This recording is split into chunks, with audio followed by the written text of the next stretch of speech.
we just kept asking him questions like, where do you live? What's your wife's name? What's your kid's name? And we try to keep engaging him, keep him alert. Yeah. Where was he working? What floor was he on? What was his wife's name? I think it was Cindy. His name was Sean Powell.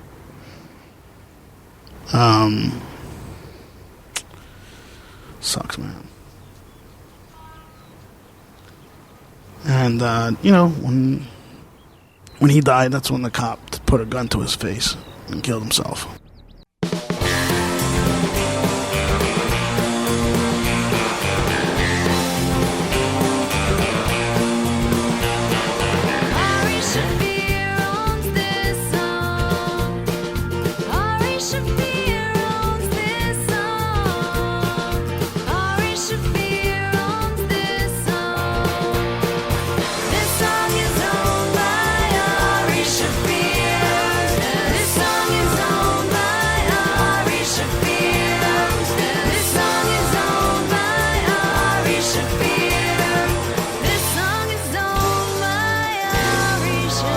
Ari Shaffir, your host. Today on the Skeptic Tank, because, I have my friend Cris Italia on. Chris helps run the stand in New York, but that's not why he's on. This week is 9/11. Friday is the anniversary of 9/11. So, you know what I do on my podcast? I have someone's version of life, someone's experience, someone's firsthand knowledge of a thing. I wasn't affected by 9/11, not directly. I mean, as an American, I was. As a human, I was. But I was out in Los Angeles. I didn't even know about it, actually. I woke up, my roommate, my first roommate, Aaron Levine in L.A., had already moved out. He had moved to Huntington Beach. We were living just outside Santa Monica, in our first place for a couple of years, and he had moved. I had to the end of the month to move, but it was his TV, so he took it with him. I woke up that morning. I mean, I guess it was happening around, just before 9, if I remember right, on the East Coast. So, it's just before 6 on the West Coast. I would not have been up, but I did get up because I had a court deposition down south, and I had to drive to it. And I didn't, there was no TV. I didn't have a cell phone. Nobody was calling me. I got in my car, and it sort of came on the radio a little bit. They were talking about it. I was like, what? Because you couldn't see the images and stuff. And then I drove down there. Court was canceled. They were like, no, it's 9/11 today. So I drove back. I had to go to the Comedy Store to watch on a little, 12-inch TV. Me and my friend Brett Williams, he was working the phones. He went in. He didn't know. Comics don't know stuff. The world goes on. And we sat there and we watched all the footage for a while. I mean, that's what I mean when I mean removed. I didn't know anyone affected by it.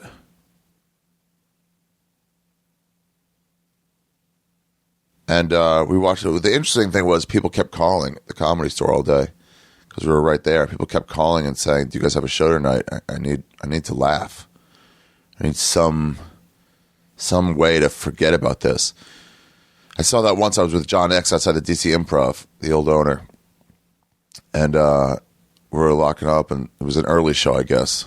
So it was like 10 p.m. on a weeknight, and some guy was like, "My dad died. Do you guys have a show? I just need to forget." I guess that's what comedy helps for sometimes. But, that was my entire... And then we went to the Saddle Ranch, and we sat there and ate burgers and watched on a bigger TV. I mean, really, we were removed from it. It still affected us, emotionally when we saw America flags on people's cars. When I heard the national anthem playing, I would get choked up. I was caught up in it.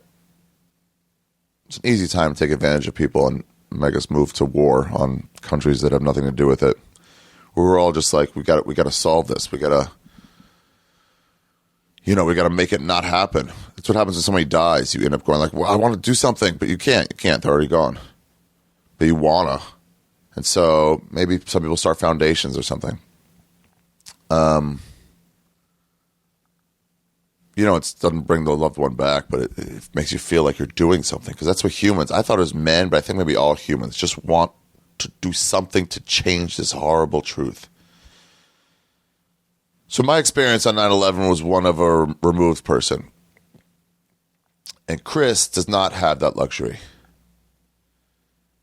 I only saw images on television. And Cris was there. We'll get into it as the episode goes, but it's not. We're not trying to cry about this stuff. I'm a comedian. Some of it comes off funny. Cris is around comedy all day, so he has a sense of humor. But he was there, and he was there pretty early on. And this is his experience. So it's the experience of a first responder. So we'll get into it in like 2 seconds. I'm going to give you my dates real quick. I've got Edmonton. This is September. We've got Edmonton the 23rd through the 26th at the comic strip. Go to Shaffir.com for tickets. I've got Toronto the 29th and 30th. And I'm probably adding shows. So come to Toronto, probably one of the best festivals in North America. The way they run it, the way you get tickets and passes for multiple shows, and every time you show up with one of your passes, you get that pass back. So it incentivizes people to make reservations and then come to the shows. So more and more shows get added. People all over the city end up seeing 3-4 shows a night. It's really great. I support that festival. And then in October, in Los Angeles, I'm filming my Storyteller show. October 5th, 6th, 7th, possibly 8th. If we get more episodes, but I don't think we will. I need 2 big names to justify 2 more episodes. We've hit everybody. But we've got a great lineup. Gabriel, Ron White, Henry Rollins, Wayne Brady, Metzger, Christina, Bonnie, Simone. Goes on and on. Who else? Kanane, Moshe. Really good schedule this year. So if you want tickets to the show, if you want to come, we're doing a 7:30 show and a 9:30 show, which probably will be 10. Every night, October 5th, 6th, and 7th. If you want tickets, if you want to come to the front of the line, because we're going to put them out at some point to whatever ticket company. But if you want front of the line, email me. contact@rashaffir.com. Tell me which night you want to come, October 5th, 6th, 7th, and which show you want to come to, the 7:30 or the 10.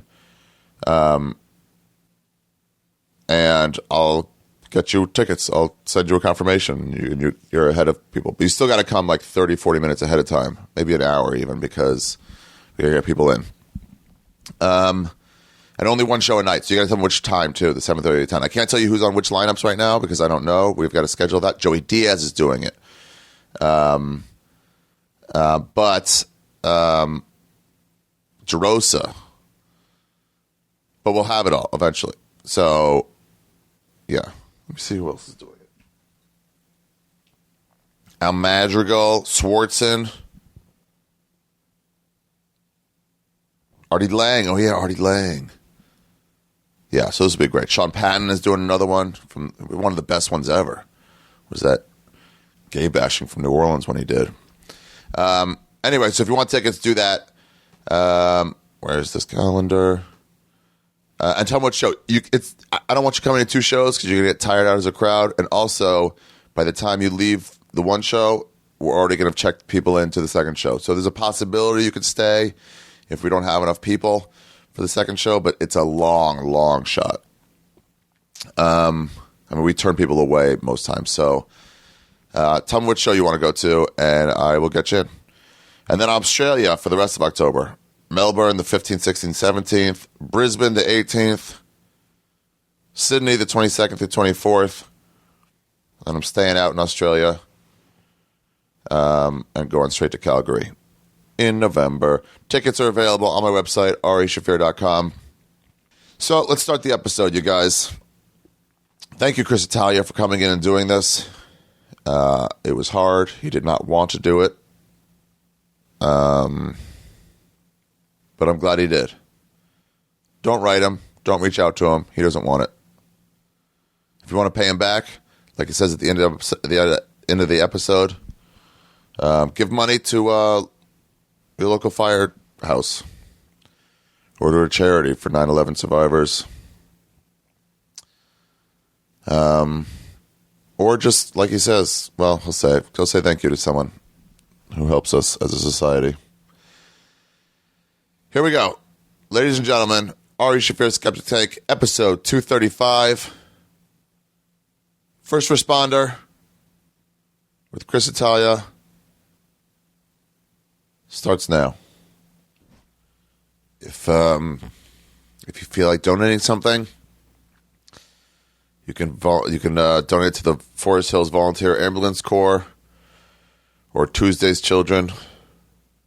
But I'll get to that at the end of the episode. And by the way, the only reason I shared my experience on 9/11 is because it's nothing compared to what Cris went through. So I just wanted to get that out of the way.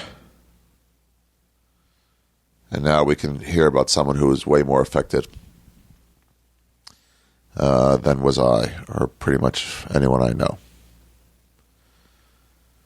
All right, guys, you might cry. I'll be honest with you. You're probably going to. This song is a place of a copyrighted song.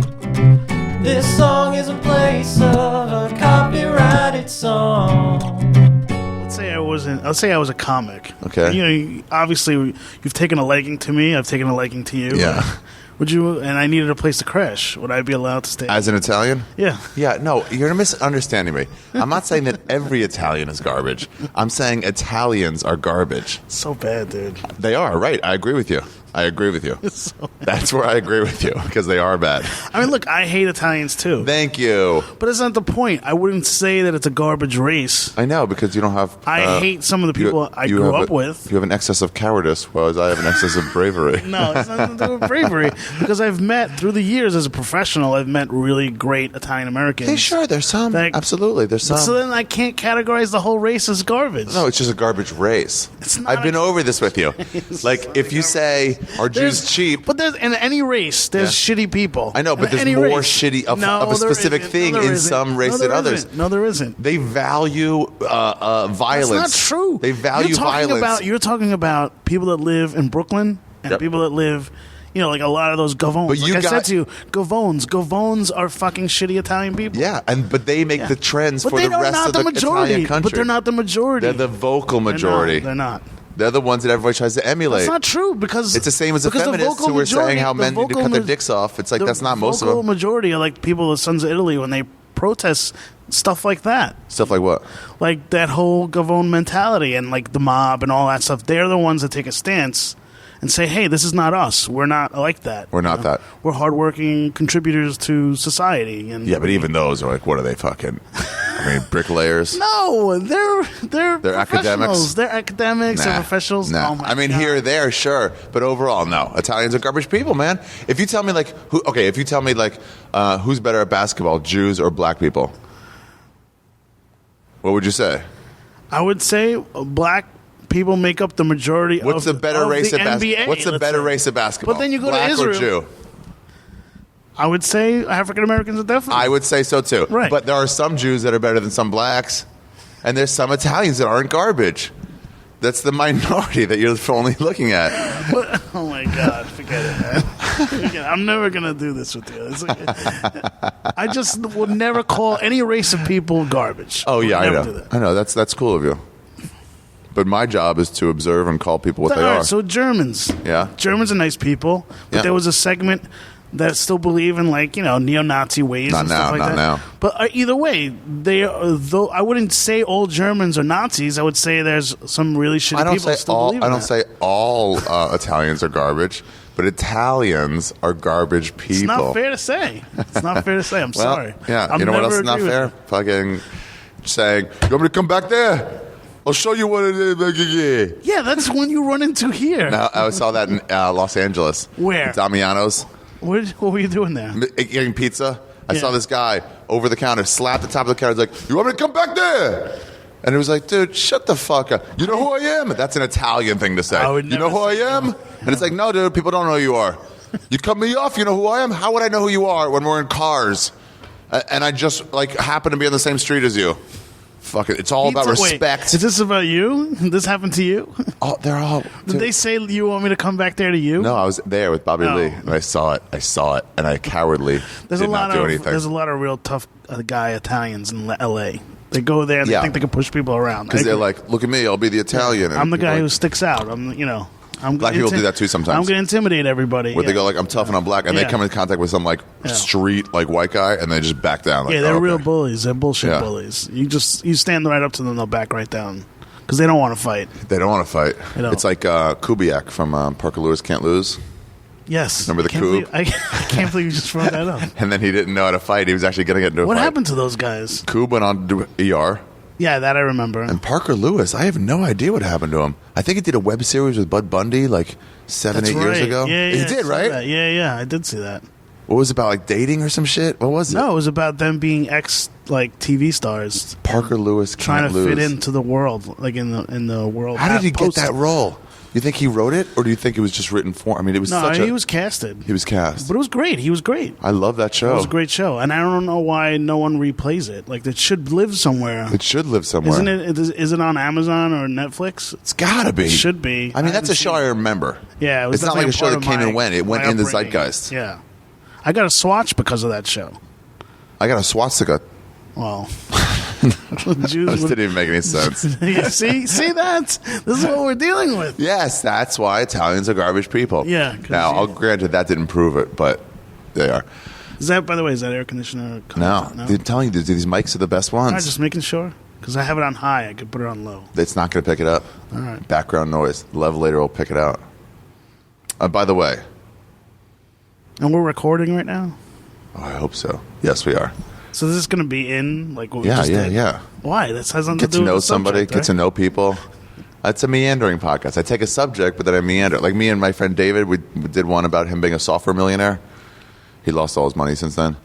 But half of it was about prison rape. By the way, I used to belong to one of those Italian American groups. Really? It was What did called- they do? it's Kick you called out for being too No, educated? it was called Circolo Italiano, which means like Italians, the circle of Italians. Yeah. But I stopped doing it because they wanted me to get behind their whole crusade against the Sopranos. Oh, crusade against the Super. Yeah, like, they wanted to get it off the air and stuff like that. See, And I'm that's like dumb. and I'm like, look, that's not the battle I want to fight, You like, just don't want people acting like the Sopranos. right, but that's a fictional story. It's a freaking show, like what are you going to But they do? revere Italians the same way They Burr might makes fun right, of and Philly for I think that being was Rocky. their point. Their point was like, why are we celebrating these characters? And I'm like, I'm not celebrating them. I'm just enjoying the show. Yeah, that's the problem. That's the I can problem. make the separation. Yeah, that's the problem with the bloggers. The bloggers are like, you shouldn't make these jokes, and I want to be like, no, you should talk to the audience Right. and tell them not to laugh at the jokes, because as long as they laugh, we're going to keep doing it. But if they don't laugh, like you ever hear like a gay joke, kind of like a chuckle because it's not really up. It's just like Right. the punchline is gay. The audience makes the comic stop doing it, Right. not bloggers. Bloggers suck. Bloggers. That's why I stopped being a journalist. You were a journalist? I was a journalist. When? That's how this whole thing with 9/11 happened. Really? Yeah. How? It's a good segue here. Good right? segue. Only thing better than that is one of those. My scooters. whole dream as a kid was to write about sports. Oh yeah. Yeah, I was like a sports junkie, but like I was never good at anything. I wanted to do that too. Dick Vitale kind of I'm thing. not athletic at all. What? No way. No, I swear I was a lot thinner when I was a kid. I was a lot thinner. I was very active. I played every sport. I played baseball. I played softball. You played hockey?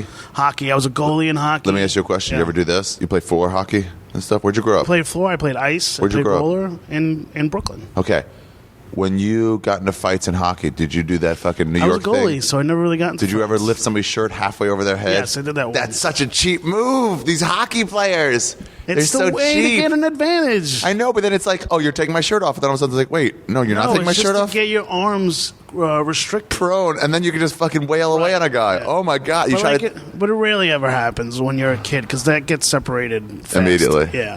that They shirt don't really thing is allow you to great. fight when you're a kid. That happens much later. And so you played a bunch of sports. I played a bunch of sports, but I was not really good at it. I always get hurt, Yeah. constantly getting hurt. Sounds like a And- Jew. Yeah, it was bad. So, but there was this one writer that I like religiously read. His Yeah. name was Mark Kriegel, and literally, I couldn't stop reading. Like Mark people. Kriegel? Mark Kriegel, yeah. What did he write? He Any was a books? sports writer for the Daily News at the time. He was a columnist, and basically, he was to me like what people like. People will look at Magic Johnson, Michael Jordan. To me, he was my Michael Mark Jordan. Kriegel. Mark Kriegel, yeah. So, The Post is so good because they have the back page. Everyone goes straight to the back page. well, that's what the Daily News had too, Yeah. and he worked for the Post too at one time. Oh, the but- Daily News. Yeah, that's what I meant. Yeah. So every day I'd go grab a paper, read his column, and like just basically dream about being Mark Kriegel. And then in high school, I started like a letter writing campaign to him. What does that And, mean?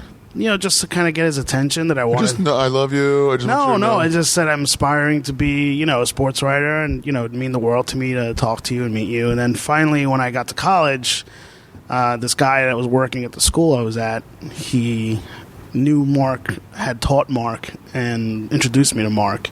And it was like seriously, like everything finally meant something to me. Like I met this guy, and he was everything I always thought he would be. Yeah. Fucking great guy, the coolest dude, so down to earth, a real New York, like a New Yorker, like just Mark Kriegel. Yeah, like this Jewish guy. This Jewish guy grew up loving sports, couldn't play, Same as you. same as me. No, but you didn't. Thought he could play basketball, but he really couldn't. Hey, you know what you can tell somebody sucks at basketball? When they say they're good at defense. Yeah.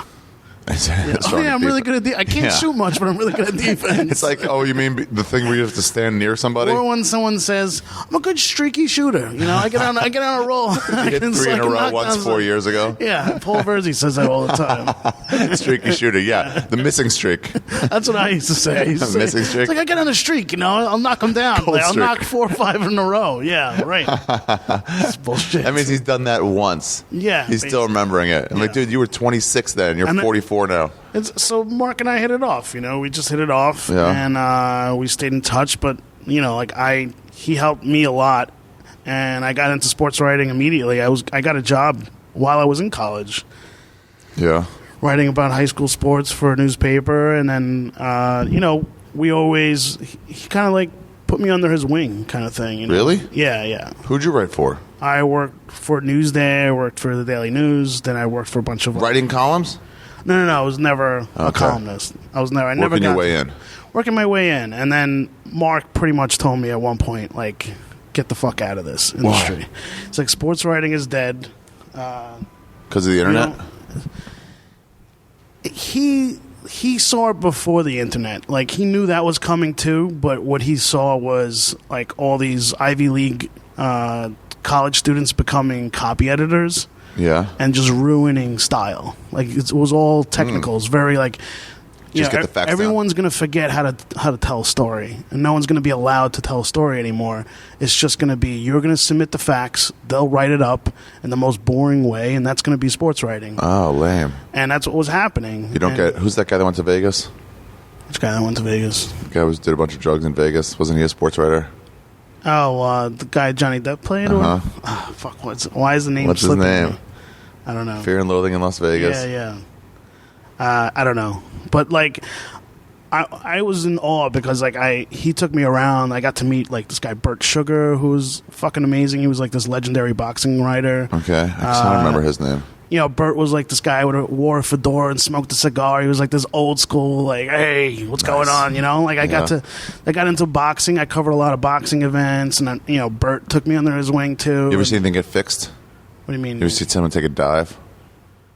Oh yeah, you've seen it. I mean, not just in boxing, but I've seen dives and everything. What, really? I wrote a screenplay about a baseball player, true story about a baseball player from New York that fixed games. He was a pitcher. What level games? Major League Baseball? Major League games. He played for the St. Louis Cardinals, the Yankees. No way. Yeah, that's how I got my first job. Fixed games. I mean, like he just pitched bad on purpose. Yeah, in games? yeah. So my first job was I worked with Newsday on this story, but all the writers that I was working with got scared because like mob was involved. And they're like, we don't want to, we don't want to keep chasing the story. They did the same thing with Eric no one Snowden's wanted to talk. Story. Who? Eric Snowden.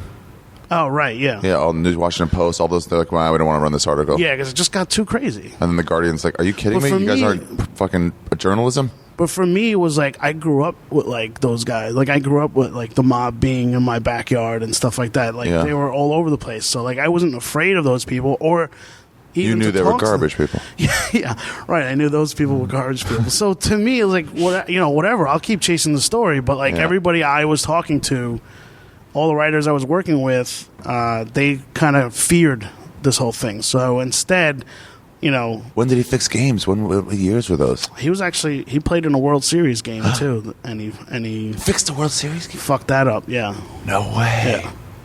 I'll give you my screenplay. You could read it. Who's the guy? Did it ever come out? I can't. But did it ever come out? No, it never came out. Sorry, that happens once in a while. Is that distracting? No, it's okay. They'll just barely hear it in the background. It'll go away like in a minute. Yes. Yeah, there it goes. Wait, it never came out? It never came out. So I decided to write a screenplay with my friend about it. And can you hook me up with him? I can do a podcast with him. I don't know, dude. I know he coaches baseball. So great. So no big deal. It's a sad story, but I actually approached him about it. How'd you find out? And he almost like fucking just killed me. How'd you find out about it? Because I grew up around all these people, so like the mobsters told you. Yeah, so like I was hanging out when I was like when I was in college. My brother and his friend took me to a strip club that this mob guy owned. Yeah. And the pitcher and him were like close friends, and he was bragging about it. And he was talking about how he was able to get other players because of him, and how they were paying out money to get games. Yeah. I mean, how much money would they have had to get? Because you're getting a Major League Baseball salary. Yes. It's not like you're broke. You're making at least a few $100,000 a year. But you're not accounting for the fact that threats were made. What do you mean? Oh, I'll kill your family if you don't do it? Basically. Shit like that. Yeah. Out of the blue? I thought they do that only if like... Not out of the blue. Like, basically how you rope in a ball player. You make it a little bit. Gambling, They make some bets. That's why they don't want, like, Pete Rose, all those people betting on anything. Right. Because, like, you're just surrounding yourself with bookies. It doesn't matter if you bet on a different sport. Right. You're in debt to them now, and they want you to do something really bad. In this situation... To baseball. In this situation, the guy that I was after... What's his name again? I forgot. I'm not going to tell you. Okay, sorry.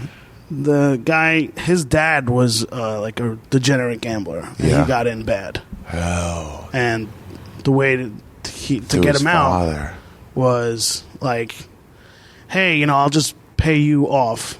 Like, he knew the guy. They grew up together, and he was into the bookie. him. Knew the bookie? The bookie was the father was into the bookie, but the bookie grew up with the pitcher. Like, they went to high school together. So he's like, I think I just got a good job. And he's like, look, I'll just pay you when I get, my first contract. Yeah. I'll pay, I'm good for it, all that stuff. I'm about to be a major league pitcher. Right, yeah. He was fast tracking through the minors, and the guy's like, whatever, I'll take care of it. Don't worry about it. I got you.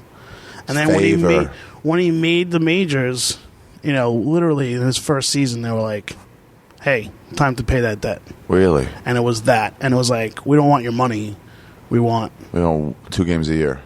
I mean, it's more than that. More than 2 games a year? More than Then he'd be out of baseball if he kept fucking up. Dude, he had a system, whole thing down. He had a whole system down. Like, what do you mean? Like, he knew, like, when to, like, for instance, his first season, he won, like, 7 games in a row. And then, like, just went on this crazy, disastrous dip. On purpose. And then every other season after that, basically he would just know when to, like, fucking blow a game, basically, without affecting his career too much. Right. And they owned him. You can't be bad every game. They owned him his whole career. They owned him his whole career. So how'd you spell his name again? Blah, blah, blah, blah, blah. That's how you spell his name. But I'll give you the screenplay to read it. If you want to read it, you pretty much get a sense of like what it was and stuff like that. I'm a big Yankee fan. Would I remember him? Yeah, he's with the Yankees maybe a year and a half. Oh. Majority of his career he was in St. Louis. Damn. That I'll tell you. That's so cool. Yeah. That's so cool. Yeah, it was pretty crazy. So you're that was my writing. first job in sports writing, and it made it, like, even though the story never came out, it just made a name for me. Like, oh, this guy has balls, and he's willing to chase down these stories. But Mark, like, was already in my head, like, get the fuck out of sports. Like, go to news. Like, cover news. There's still a storytelling aspect to news. You can really get in, dig deep, do investigative pieces, and really become, a great storyteller in the news world. And I had a knack for it. I really did know how to, research a piece and, like, get in deep. And, I was doing stories like, I would out these cyber pedophiles before that whole To Kill a Predator. Catch a Predator? Catch a Predator. To Kill a Predator would have been a great show. Oh, my God. That's not what it looks like. Please don't do this. Yeah, please. way before To Catch a Predator, I did this whole, like, series in the newspaper for about 3 You caught months. predators? Yeah. You there was this agency I was working with. They were like a nonprofit agency. They were doing it already. They were Craiglisting people for, like, saying, I'm a little girl, I'm a little boy, and I want... They would use mostly AOL chat rooms at the time. And say, I'm this is before 15, Craigslist. I want to meet somebody. You seem like adult. Yeah, they would, but they knew exactly where pedophiles would hang out on AOL chat rooms. Really? And they would go in there and they would catch them, and I would go on the cover as this kid with them, under their supervision and stuff, and we'd catch and write about all these pedophiles. And you give them to the cops? Yeah, we'd set it up to where, it was pretty insane. It's amazing after those things, and after, like, To Catch a Predator 2, where you're like, hey, cops, can you just do this? Like, you know what's sad though? They don't have, especially at that time, they didn't have anything dedicated to cyber pedophiles. I mean, like, cops, like, especially NYPD and even the like Long Island cops, and they don't have those divisions. They don't have those resources to start divisions just for that. They just have to choose on their own. Like, that's hey, really a federal thing. Like FBI agents, agencies sets up a sting, and like they set up a division that handles all that stuff. But if you're asking local law enforcement to do it, they can only cooperate with agencies like this that actually do it. Right. Like, help us out. Yeah, and so that was pretty intense. And like, part of the series, like, interviewed a pedophile, a convicted pedophile. Did you really? Yeah, it was really fucking sick, man. Like, can you give me access to one of those guys? I can't give you access, but I can tell me what. I'll tell you where to find them. I want to get a pedophile on this podcast. That's been my dream. We protected his identity, but at the same time, like, literally, I wanted to jump out of my seat because he went into detail about, like, about it all, and he did I set this up through a therapist that he was working with, and the therapist thought it was a good exercise for him, patient to admit what he's done. To admit what he's done publicly, but, like, still not say his name, but talk about, like, what he wasn't proud of and everything. And, like, he said flat out, if I didn't get caught, I'd keep doing it. I'd be doing it right now. Damn. Yeah. He said it's a sickness. It's a disease. I remember one guy that they caught him, and he goes, he knew what it was once they caught him, And they're like, listen, why, how they talked to him, like, why do you think this is okay? And he was just like, you could tell he was done, but he had a disease they couldn't conquer. And he just goes, can you just send the cops in here so they can execute me already? Yeah, that's true. Where it's like, I can't stop. I need them to do this for me. So bad. Yeah, it was so bad. Whew. So I started making my way deeper into news, and, like, I covered crime a lot and the courts, and then I thought it was a good idea to kind of get a leg up on people to volunteer at an ambulance corp. They call them ambulance corporations. So, but it's a driver. Not a driver. Like, I would get trained as an EMT, and I'd go out on calls. So in the boroughs, not Manhattan, because, again, hospitals have limited resources, and FDMY has limited resources. There's volunteer ambulance corps. Like, most suburbs around America they have volunteer firefighters. Mm-hmm. So in New York City they have volunteer EMTs. Really? That's all Right. volunteer? Not all volunteers. But some. Some are. So they in every neighborhood in Queens, for example, there was a designated volunteer ambulance company, and I volunteered with the Middle Village Volunteer Ambulance, which is in Queens. Middle Village. Middle Village is where Big J used to live. And there's one in Forest Hills, and there's one in, every neighborhood, basically. And I knew these guys. They were very aggressive. They'd get out in front of a lot of calls and help a lot of people. Who, the And- EMTs? Yeah, the EMTs. And they were all really good people. So I just said, hey, what do you think of me coming out with you guys and, writing about you guys? Well, like Hemingway going to, war to so you can talk about war? Yeah, embedding myself Okay. with them. That's a good idea. But then they're like, hey, we would do it, but you should just be a volunteer. You should totally go through the training program. You should Actually do it. Yeah, and just be with us. And, so it's not weird at all. And if there's an opportunity where you could help, you should help.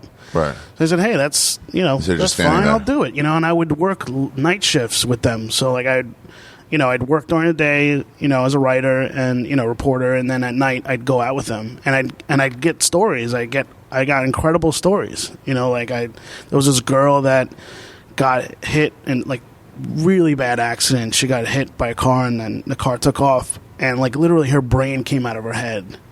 And the What? EMT shoved her brain back into her head and got her to the hospital. 6 months later, I'm covering her, winning a high school basketball game. Wait. know. Where did it come out of her head? Literally, her head cracked and the brain was hanging out of her head. Oh. It was insane. But intact. Intact, yeah. And she's okay? She was okay, man. How much different is she?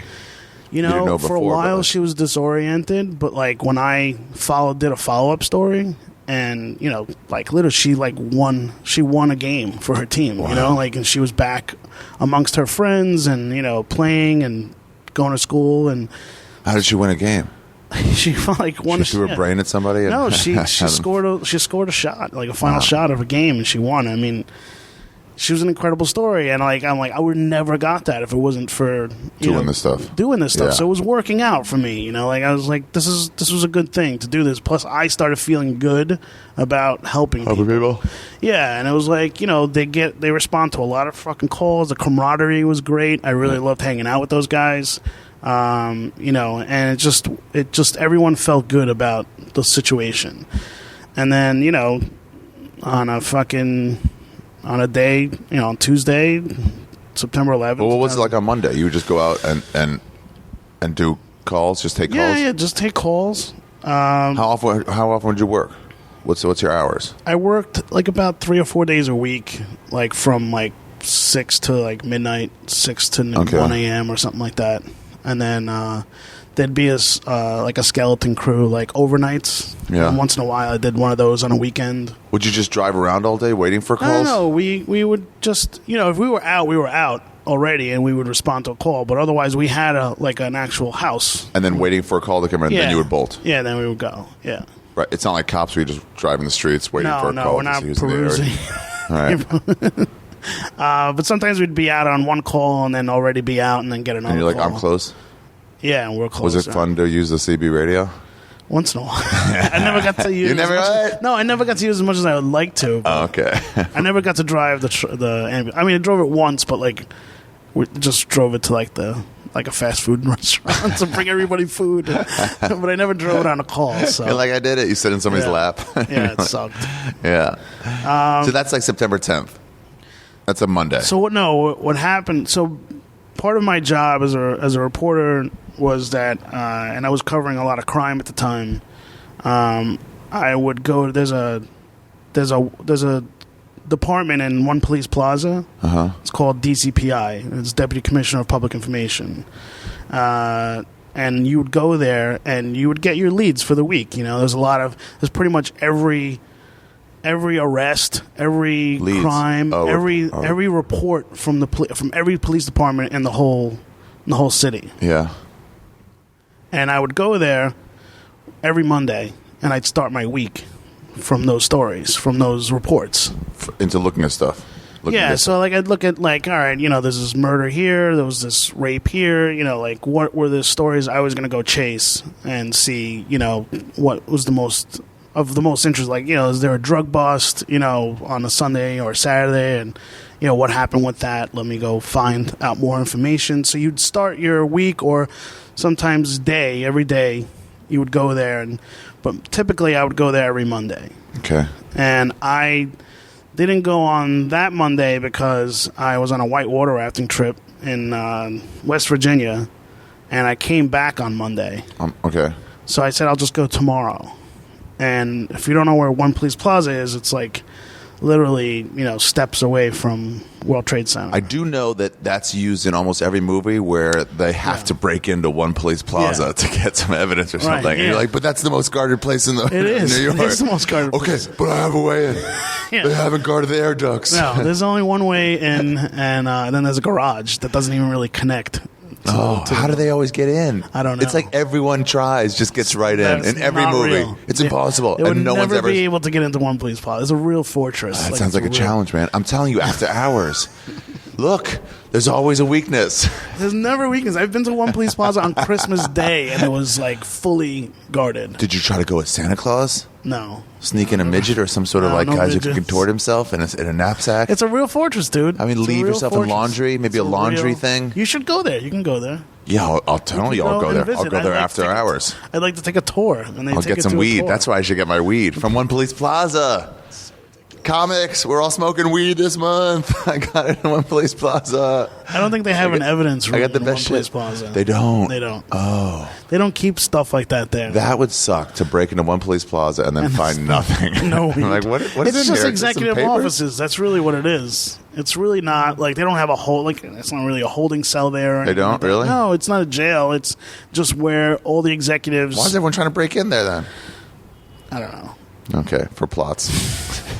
It's weird. I don't know why anybody would break in there. There's really nothing there other than just cops, and not even like on the street cops. Yeah, it's all the executives. Suit cops. Yeah, it's all desk cops basically. Do they wear their uniforms there or suits? Some cops wear uniforms. Was there stripes and stuff?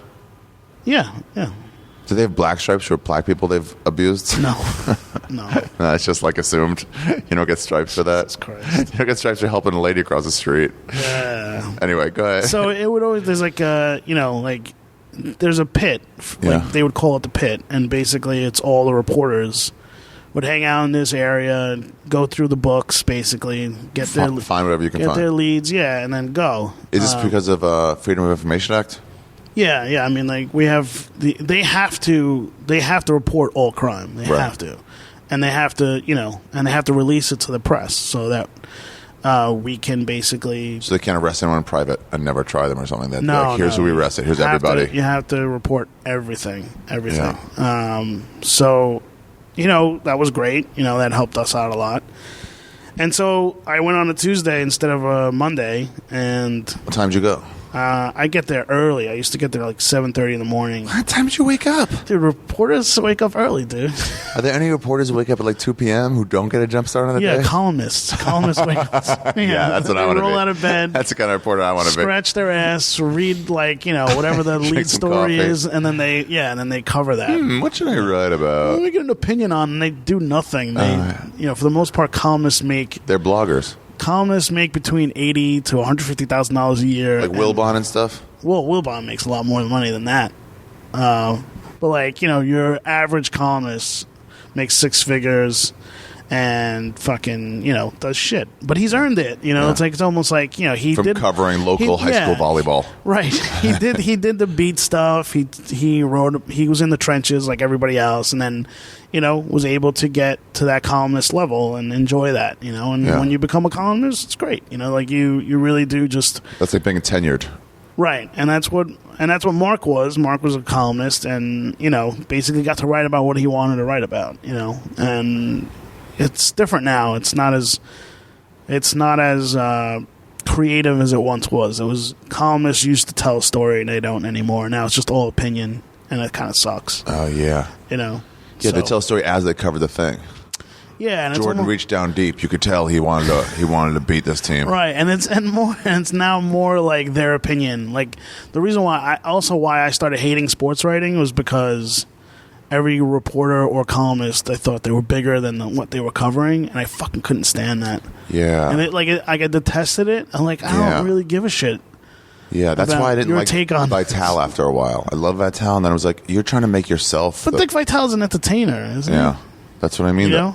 It's like cover the. Nah, you're right. You know what? Vital's okay. Sometimes it just got too much, though. Like, guys like Chris Broussard and like Stephen A. Smith. It's like they've become celebrities. Well, Around the Horn, or not even Around the Horn, but Around the Horn, PTI too. Right. But Around the Horn, it's like, oh, they're all trying to push their names forward. Well, totally, yeah. Yeah, because more FaceTime gives them more bigger street salary.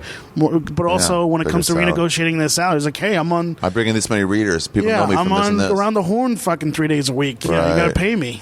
I'm spreading the word. I'm getting the paper out there. So they can't just say like, yeah, LeBron's the best in basketball.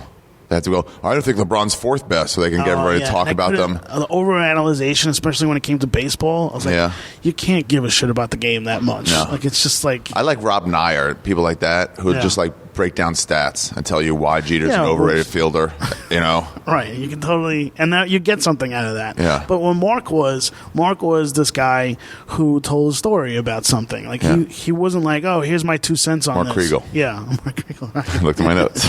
When Mark told the story, so like he was an amazing observer. Like he would walk into any room and like immediately know everything that was going on. Like he would just like scan and kind of tell you what that person was wearing, what that person was saying to that person, and just he taught me like this technique of like really just embracing everything around you and knowing how to get something out of somebody, knowing how to talk to somebody and get them to tell you something about themselves that they weren't.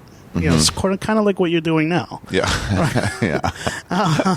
Start casual conversation. And I love that, and I really did love that. So I really loved writing profile pieces, and I really loved writing investigative pieces where I got to find more information that normally wouldn't find. Yeah. And crime reporting actually allowed me to do that because it just when I would get a lead on something, it wouldn't end there. There would be, what the motive was and why did this happen and how did it happen and like who was involved and all that stuff, and it really just you would put a puzzle together, and when you finished the puzzle it was a gratifying feeling, not just because your name was on a byline but because you actually helped put something solve something and put something together, and like there was this kid who he was like 15 years old and didn't have a dad, got drunk all the time with his friends, and one time was dared to run across the Long Island Expressway. Dared? He was dared. But he was like plaster drunk. Like he was did he do wasted. And he did it. And he got killed. Oh. And it turns out the guy who dared him was like this 24-year-old white trash, just piece of garbage that would hang out with younger kids because he felt cool. And dare them to try to kill themselves? Got them liquor and would get them to do anything he says. You know? And so, when I started covering that story, I was 20 years old. This was right before 9/11 happened. And I embedded myself with those kids. Oh, really? And I looked really young at the time. So, I looked like I could be 21 Jump Street. Right. I went in and they were really distraught about it. Yeah. They couldn't believe, this happened to their friend and nothing was happening. No one was getting arrested. But at the same time, they weren't snitches either. Mm-hmm. It just looked like their friend committed suicide, And but they knew they knew that, and they were fucking disoriented. I mean, they were really pissed and just fucked up in their heads about what happened that night. So it was at night. Oh. Yeah, it happened at 2 a.m. And so I embedded myself with these guys, and I met this guy, and I kind of got close to him, and at some point he just fucking told me what happened. Mm-hmm. The night before the story's published, I call the local precinct and I say, hey, this story's coming out. This is where the guy lives. This is who he hangs out with. This is where you can find him if he's not home. Wow, really? Yeah, and the story came out that morning, and they arrested the guy that afternoon. Why do you call the precinct so they can be like... because I'm gonna publish the story. And then they're going to be pressure on them anyway after that. So like, yeah, they you might better wanna get fucking ahead of find it. the guy and like I don't want the guy to run away. You know what I mean? Either like he's gonna see the story and then he's gonna run away. Yeah. Like he should get arrested for what he did, giving like underage kids all kinds of alcohol and then forcing them to. Yeah, but giving underage kids alcohol, what harm could that do? Well, this kid was completely. I'm fucking joking. wasted. Yeah, What are it you could make talking somebody fucking run across the street and get killed. And it was a sad fucking story. Like it was really sad. It was the type of stuff like I would do a lot of those through the years, Yeah. stuff like that, and it would start to affect me. Really? Yeah, because there was just a lot of like, tragic fucking things that happen, and I was like, man, this is fucking sucks. Yeah, would you start to see a lot of like, do you see death and stuff while you're working EMTs? Yeah, totally. Would that start to come home with you? Yeah, totally. It would affect me all the time. Like it started building. Like those things started building. Like I was like, man, like there's a lot of fucked up shit that happens every fucking night that no one really gets or knows about, And I couldn't even write about all the things that I saw. Yeah. Oh, that's what it is. Yeah. Because there weren't good stories. It was just somebody gets hit by a car. Yeah, and dies. and it's like, I'm not gonna write about that. That sucks. Yeah. And then there's a story where you cover a guy in that got killed in a drug bust, and wrong place, wrong time. He was a dad and a bystander. Yeah. Oh. And it just fucking sucks. Like, and you write that story, and you're like, that there's nothing you can say or do that's gonna make it better. Mm-hmm. Do you want to? Is that the normal feeling of like, what? How can I change this? Even though it's like, yeah, totally. vain. And especially when you're an investigative reporter, it's all about how can I change this. And that's why I feel like guys have a hard time when like a comedian dies. We want to like any friend. Yeah, what could I have told him before? Yeah, or like even like still, it's like no, I want this to not be right. Same as breakups. We're like no, I can talk you out of it. Yeah, it sucks. I mean, I went through that with Mike DiStefano. Yeah. Just like fuck. I just spoke to him. Like. Yeah, and you're like, you can't believe it. Like, no, I can do something. I can make a call or something. Right. Like, I wish I was fucking there. Like, I would have, It's devastating when you lose somebody close to you, but then when you cover it every night, even though you're not close to those people, it starts to build, man. I'm seeing a lot of fucking shitty things that I can't do anything about. And it's, just as much as, like, you always hear, like, comedians have something fucked up. There's something fucked up about them, like a screw loose or whatever, something that happened to them. With reporters, you always hear like, oh, reporters are like these drunks, like there's a lot of investigative reporters that are fucked up. You see that Jake Gyllenhaal movie? Yeah. What was that called? The Nightcrawler. Nightcrawler. He's not a reporter. That's garbage. That was weird. Some people loved it. I thought it was just okay. It was okay. So wait, so you get in there on the morning at like 7 a.m. on the 11th? So I get into DCPI like 7:30 because I want to get there before the craziness starts to happen. And, I'm doing my work and, talking to detectives, asking them about specific stories. And, by that time, I'm, like, friendly with everybody. So there's a lot of casual conversations and a lot of bullshit before the day gets started. Yeah. You see the game yesterday, shit like that. Yeah, shit like that. And then, and then the other reporters start coming in and you're bullshitting with them. And then, when the first plane hit, there was like, you can feel like the shake. The ground shook. And like in one police plaza, you actually felt you felt like an earthquake. How far is one police plaza from half a mile? Half a mile away. Maybe. Can you hear it? I didn't hear it because literally you're in a fortress inside that place. Like it's all brick and metal, and like you can't hear shit. Yeah. And I didn't hear anything, but we definitely felt something. Felt it shake. Yeah. And what did you think it was? We had no idea. No idea.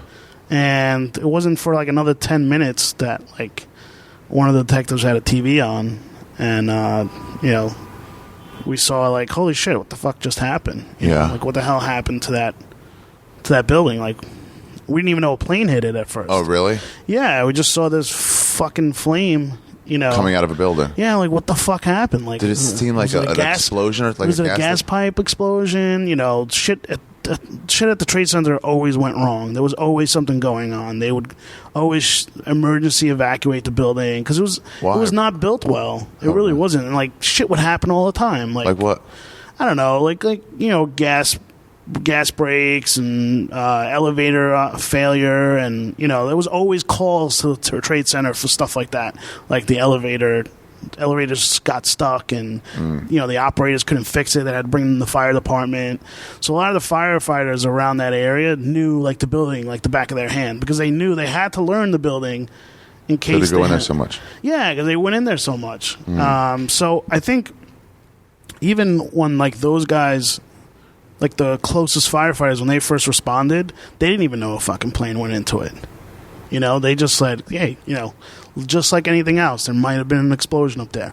Let's start heading up. They had no idea what they were getting into. They didn't know. Oh, really? Yeah, no one knew. Like, even the even the people in the building didn't know a plane hit. Right. Because, like, if you think about it, nobody's looking up at the sky. How big was the building? Like look outside here. How big is it? It was loomed all over Manhattan. I know, but like, how far does it go from that corner? Like, how far does it go that way? Trade Center? Yeah. Yeah, it was like a full block, like two square blocks, basically. Really? Yeah, it's huge. It's gigantic.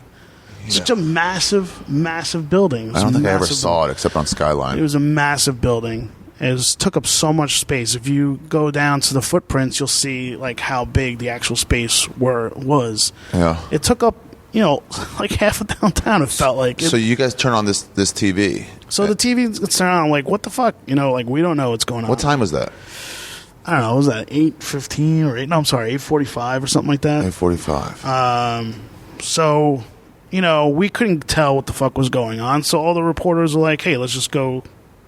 Let's go to the scene, Okay. So a group of us went down to the scene. How many people? I think it was like about 6 of us. And the bureau chief stayed back.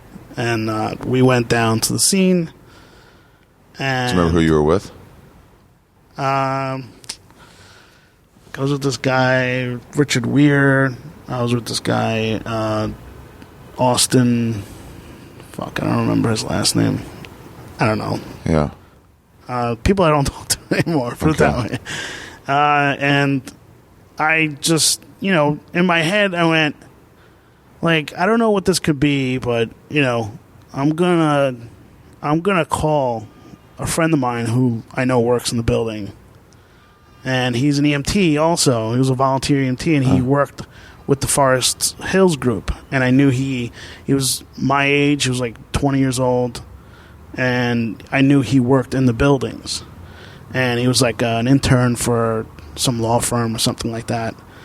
And I called him, and I didn't get a response. And I basically kept calling him until I heard from him. And he said, yeah, some kind of explosion. He's like, he was part of the volunteer response group in the building. Like, he was like, he was such a, what I loved about this guy was like, he was like this goody two shoes, but he was like not in a bad way, like he actually knew his shit and really just genuinely wanted to help people all the time. Yeah. And his name was Richie Perlman, and he's like, hey, I'll let you know if I hear anything. And I just called. At that point, I just called as a reporter. Like, I wasn't calling. I mean, he was my friend. I'm Were concerned. those cell phones back then? Yeah, there was cell phones. Not good ones, but those cell phones. I had like one of those old like Nokias. Oh, the bricks? The analog Nokias or something like that, yeah. I saw a pager at the time. Yeah. Yeah, probably. Yeah. I think I had one too.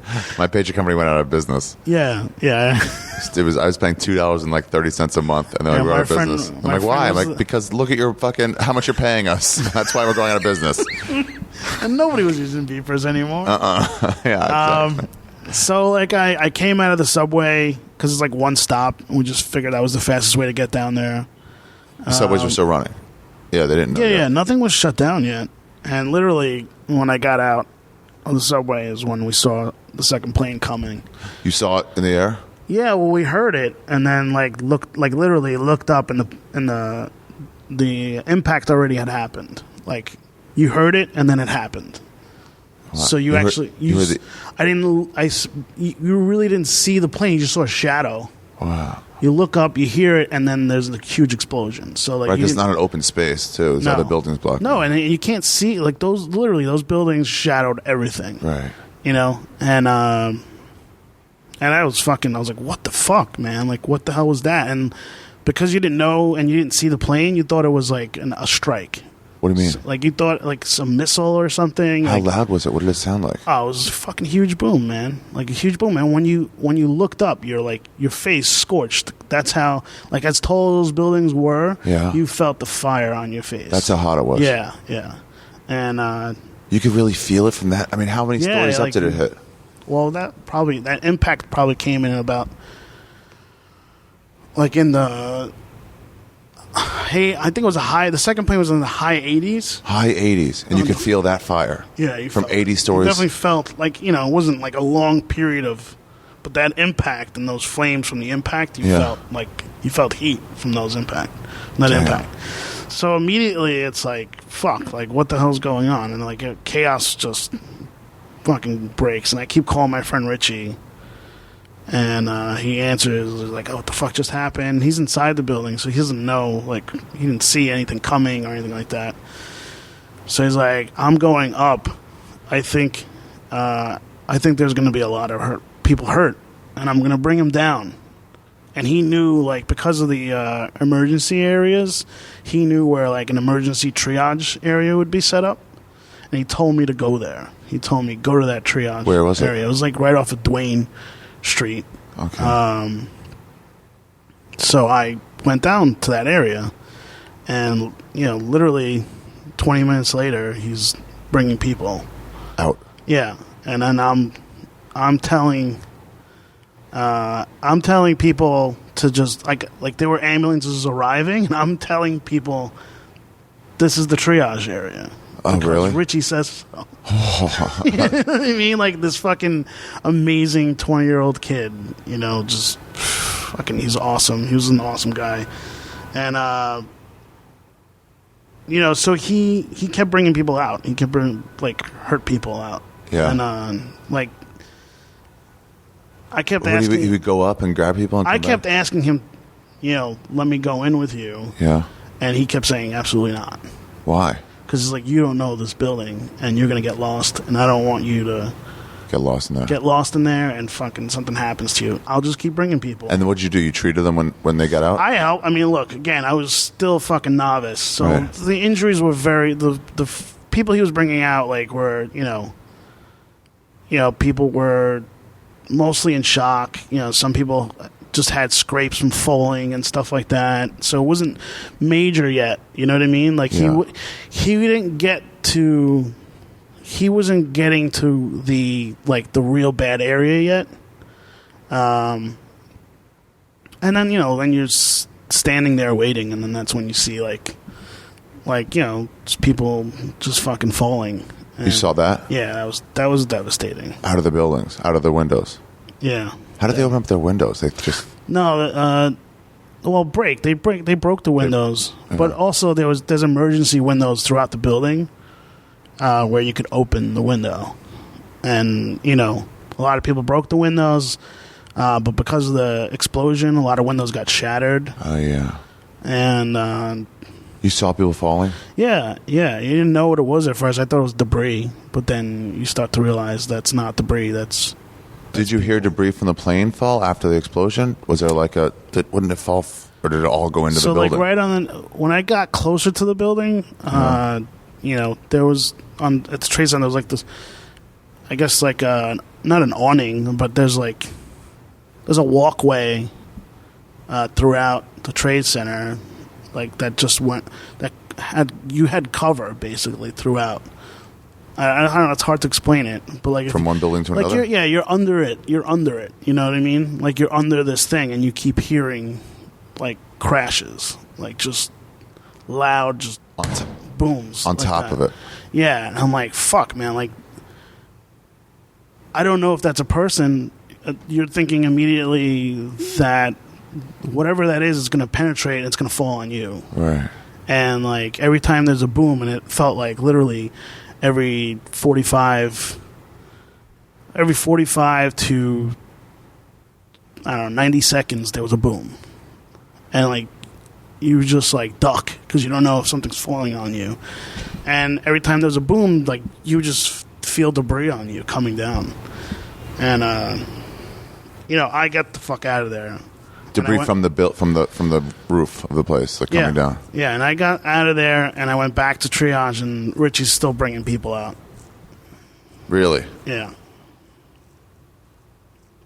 How long did it take the bodies to get down? Did you see them, like how long were they in the air for before hitting the ground? I mean, I literally witnessed maybe 6 or 7 people, and, I don't know, probably like about a minute or something. I don't even know. Like you didn't want to watch it. Yeah. You didn't want to actually watch it. I mean, it probably wasn't a minute. It was probably like seconds, but it felt like a long time. Did you ever see him hit? Yeah, I saw one person just shatter. What happened to the body? Like what? Like head exploded and just body parts just detached. It comes off. Yeah, because it's just, I mean, think about it. Falling like, I don't even know how many feet that is, but you got 90 floors up. You see someone jumping. Yeah. It's, they're not going to just gracefully land. You know what I mean? There's people, the impact is so hard. And it's, for the most part, it was concrete or, glass. They were, landing on the glass overpass thing or whatever it is. Even to this day, I have a hard time explaining what the hell that is. I don't even know, but glass was falling everywhere too. So you had to be careful. Like if you were in that area, glass was falling on you, and I didn't want to fucking get killed. And and I was around some of the firefighters I knew started responding. I knew this hazmat crew from Maspeth, Queens, and hazmat units respond to stuff like that before anybody else because they're handling hazardous material and they're trained in that. So when I saw the hazmat crew... Those are the guys with the white suits? Yeah, like yellow or whatever. But I saw those guys come and I said, shit, I know those guys. What the fuck are they doing here already? They got there fast. Did they really? Yeah, and... what time was that? I mean, it must have been a half hour. And they got all the way from Queens. Queens is north. Yeah, so they probably Brooklyn. Their route was probably tunnel to the FDR to the World Trade Center. And I was just like, man, I can't believe they're here. And I went to them and told them what I had seen to that point. And, they were disordered. They were fucked up too, man. They knew something was really fucked up. What'd you say? I just told them where we set up the triage area, and that with the one guy I knew that knew Richie. I said Richie's in there, and he's this is what he's saying. This is where it's really bad. What section of Tower 2 that's one he was coming in and out of. Was really bad. What stairwell they couldn't go up. So, they took the notes. I didn't even know what I was doing. I didn't know what I was doing. I was just, fuck, man. I had no fucking idea what was going on. I felt useless, but at the same time, I wanted to do whatever I could. So just whatever information I had, I'm trying to share with everybody I'm coming in contact with. Any cop, any EMT, any firefighter. Was that the level of organization, whereas people just there's someone in charge? No, they totally have something set up, but because Richie knew the building so well, I always felt like he probably had more information than anybody else was. So I would just tell them. I don't know if it was helpful or not. I don't know. The guy said it was. Yeah. I have no idea. What was the air like at this point? Yeah, it definitely felt like the air was getting thicker. It was harder to breathe.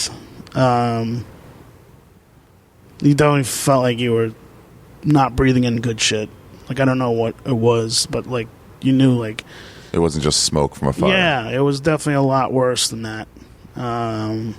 So it My next thing I did was I called my guys and asked them if they were on their way. Your guys from Queens. Yeah. And they said yes. They had one crew coming and then another crew getting together. And they had 2 trucks, so, Loading everybody into those 2 trucks.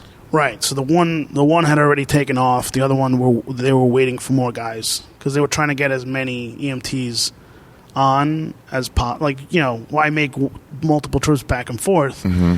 Just keep loading the trucks up with as many volunteers as we had. And at that point, like, they were telling me that it was like all hands on deck. Like every volunteer, ambulance, every fire department, every station, they were basically saying, we need everybody, just report to this area, and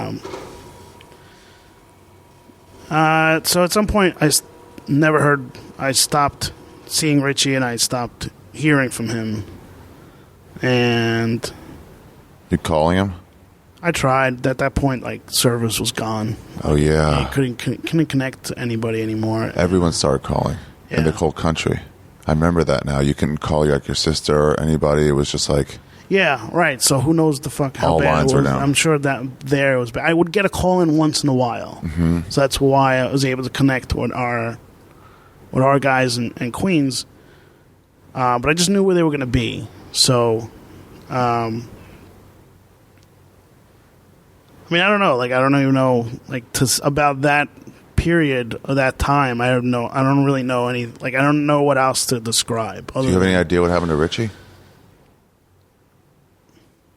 I can only imagine that he went, as high up as possible, and just kept directing people. Because what he was telling me was the people that were good enough to walk and stuff, and like, he was just telling them where to go, like the fastest way down, which stairwell to use. There was still a couple elevators working. Oh, wow. Right in the beginning, there was still a couple elevators working, but then they just shut them all down because they just were afraid of what could happen. So, if he knew of an elevator that was still working, he was telling people it's still safe to use that and get down. But then it was all stairs, and it was not it wasn't like organized to where people were safely walking down the stairs. There was a mad rush. Panic. Yeah, there was a lot of people that were fucking keeping cool and trying to, because they had been through like, the whole evacuation process, and like, some people actually took that shit seriously, and when there was fire drills, they had fire drills there, right? before? Well, you also think about it, because that building was attacked in '93. What do you mean? You don't remember that? With the truck and the base of it? And Oh, yeah. So they had gone through a lot of safety, tutorials, and trying to, every time anyone got hired there, they had to tell them how to. Yeah, they would train them to, like, basically, Yeah, but then 10 years passed, and you're like, do I remember how to do this? But some people did, and some people took it seriously, and some people were got people out just safely. pouring out of the building? Yeah, at some point, then just people started pouring out. And like, just like opening up and just like run. Yeah, and it definitely affected how firefighters got up. Why? Because they had to get past people. Yeah, there was just too many people literally going down the stairs and falling. Yeah, no one's waiting, huh? No one's waiting, and some people would get out of the firefighters' ways, but it just wasn't. It wasn't. Man, there was definitely firefighters that knew they were going up there to die. There was no fucking doubt about it. You just knew. Like, it was not going to end well. There's no way to... even if those buildings didn't fall... Yeah. There was no way to put out that fire. It was all a rescue mission. It wasn't about putting the fire out. It was about getting people out. And then winging it from there. But the number one thing was, let's get everybody the fuck out of here. And far away from the buildings as possible. Then we'll deal with the fire. But when you're doing that, then you're putting yourself in harm's way. Close to the fire. Yeah, you're not putting away the one thing that's only going to get worse. If you could feel it 80 floors down. It's so bad. I mean, how was it in the building? Some of the 3 stories firefighters down? I spoke to, like, literally just if the whole thing fell, and you couldn't see anything. The visibility was crap because the smoke starting to fill up the stairwells. And it was fucking. You can't breathe. You know, even when a lot of the firefighters wear tanks up there, but that runs out, man. That runs out really fast, especially when you're climbing. You know, all those stairs. Those tanks. You know, if you got 20 minutes, it's a miracle because you're breathing so heavy, and you're climbing these stairs. And like firefighters are not taught to run upstairs. They're not supposed to run upstairs. They're supposed to. You know, just fucking gradually get to where they need to go. And that's the best way to do it. But, you know, in this situation, they're also trying to help people get down. And they're trying to get out of people's way. You know, like, there's a lot of frantic stuff going on. So it's like you're breathing heavier. You don't have a choice. Like, you're breathing more. You know, so those tanks go really fast. And a lot of times they're giving their tanks to somebody who can't breathe. You know, like, you know, I would see people coming out with actual firefighter tanks holding them and breathing, you know, really? So you knew firefighters were giving up their tanks, you know, and that's fucking, you know, you can't say enough about stuff like that, you know, like these fucking guys, once you give up that tank and you're heading into something like that, you know there's a good chance you won't come back. And they didn't give a shit. These are all volunteers? Firefighters? No, those are FDNY. They actually get paid. Okay. But, you know, there was a lot of EMTs that going up there. There was a lot of volunteer EMTs going up there. You know, again, once it became all hands on deck, they also had a docking area, basically. When they couldn't make contact with a crew, they'd call the next crew in. And, like, the next group of EMTs or firefighters would go in. You know, and they would disappear too, you know, and it would just... At some point, you lose a lot of radio contact with people, and... Were firefighters coming out? Yeah, there was some that would coming out, but then there was people that kept going up. Like, the firefighters that were trained to go all the way up those stairs were going up those stairs. Just kept going up. Yeah, because they had to get to the point. They're, like, in their head is like... We get to the point, we get to the bottom of this shit, we get out all those people, and then maybe we have a chance to figure out how to get this fire. Get this fire out. You know, like, so their goal is we have to get to the source. And even at that moment, man, people still don't know. Like, we don't know. You guys know. Like, people watching on TV know that planes hit the buildings. We don't know that. You still didn't? No, we had no fucking clue. You heard the plane. We heard something. We saw a shadow, and then we hear the explosion, right? And you look up, and you know, but you don't know what it was. The plane's gone. I mean, you can assume, like, okay, maybe it was a plane, you know, but you don't know it was a fucking plane. You just don't know. You really don't. Like, you don't learn that till a lot later.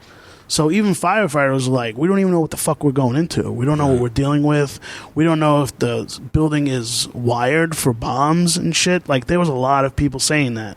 Like, saying, like, this was some kind of terrorist attack, some explosion, you know, maybe it was some kind of, you know, missile that, like, fucking did more damage on impact. You know, who knows, man? There was all kinds of fucking theories as we're trying to fucking, you know, shuffle around, you know, find people, and all these fucking things were going on. No one knew what the hell. You really didn't know 2 planes hit. Yeah. No one really knew. And then finally, like, much later into the like, people say, you know, a plane hit the second building. That was confirmed. But they still don't know what happened with the first building. Right. At what point did you lose contact with your buddy? Like, what time of day was that? I don't even know what time it was. I don't remember. I mean, it was deep into the whole... I mean, I saw him at least 5 or 6 times. I kept going back to the triage area because I just wanted to make sure. Like, each time he was bringing people out, it would be maybe about a good 15, 20 minutes in between every time. But so I saw him maybe, I don't know. I just know he kept going deeper in. So, like, the times I would see him would get longer and longer to the point that I just didn't see him anymore. And you know, and when I called I called my guys, I told them he was in the building, and I told them, you know, they set up this triage area. He set it up, and I said, "This is where I'm at. I'll meet you guys here when you get here." And as soon as they got there, that's when the building fell. The Tower 2 fell. Tower 2 fell first. Yeah, Tower 2 fell first. What was that? I mean, what was going on? I mean, if those guys didn't come, I'm dead. Which guys didn't come? If my crew didn't get there, why? Because I had no idea where. I jumped into the ambulance and they drove out. Wait, how long before the building came down? As the building was coming down, and I still don't know the building's coming down. I just see this plume of fog coming at us. Is it like one of those movie things where it's like absolutely. I have photos of it. You know, you were in the back of a So bus, one of the guy, and this is crazy too, like to have it documented. One of the guys in the ambulance used to be my photographer. Like he would for your stories. Yeah, his name was Joe Magnus. He was this old Czechoslovakian guy who had seen some fucked up shit, you know, like World War II type stuff. Mm-hmm. And his knee was fucked up, and but just chain smoker, just fucking one of those old school. Like I've seen everything, guys, and he took amazing photos. Yeah. And literally, as we're running out, he's snapping photos, and I don't know why he would do this, but he made me a framed. He made me a framed collage of the photos. Really? What do they call that when they put it into a frame and they they position them? Not a collage. What do they call that? I don't know. So you got one big one, one small one, two small ones, a medium-sized one. Yeah, it was big something like that. I'm like, dude, what the fuck, man? Why are you giving me this? This isn't my family. We've been through many wars together. He's here's this gift from me. We've never forget about that time we spent together. And I'm like, I'm never gonna fucking forget. I don't need photos to remind me of it. And at some point, the plume just went over the truck. The truck. Yeah. But I think by that time, you just hear everything banging. What do you mean? Who knows what we're getting hit with? I don't even know. Oh, debris and stuff? Yeah. But, thankfully it was safe, Because you were in this... Yeah. I would've, this ambulance. I don't know what I would have... Was it an ambulance? Yeah, it was an ambulance. I don't know what would have happened. I don't know where I would have hid, or I don't know. I don't know where, if they weren't there. I don't know. How many guys in that bus?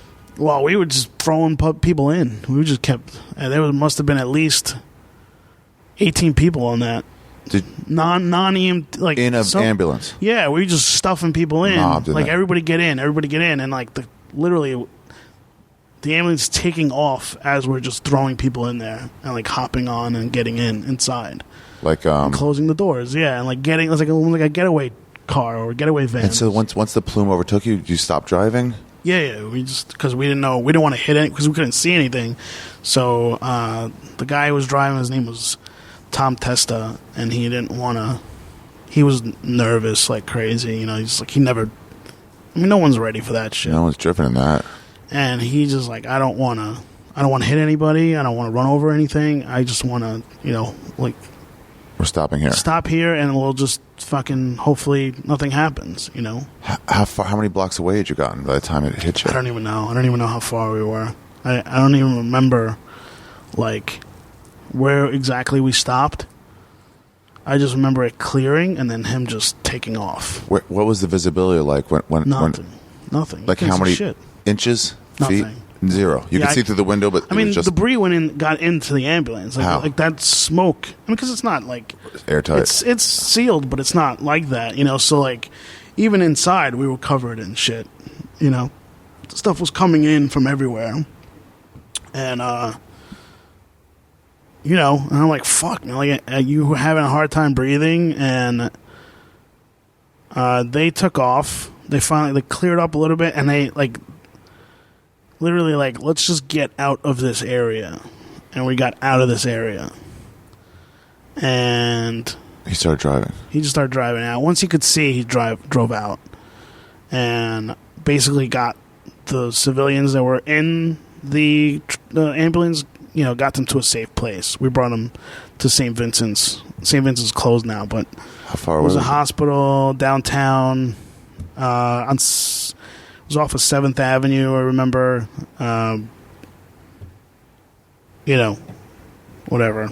And they went back to Queens. We went back to Queens to just get everything. Get every piece of material we had, every CPR machine, everything, all our supplies. We got everything, and then we went right back. And you went right back into it. And by the time we got back, the second thing had fallen. I had seen some things. I saw that there were 2 planes, and we went in. We got called in. Basically, they docked us, and we got called in.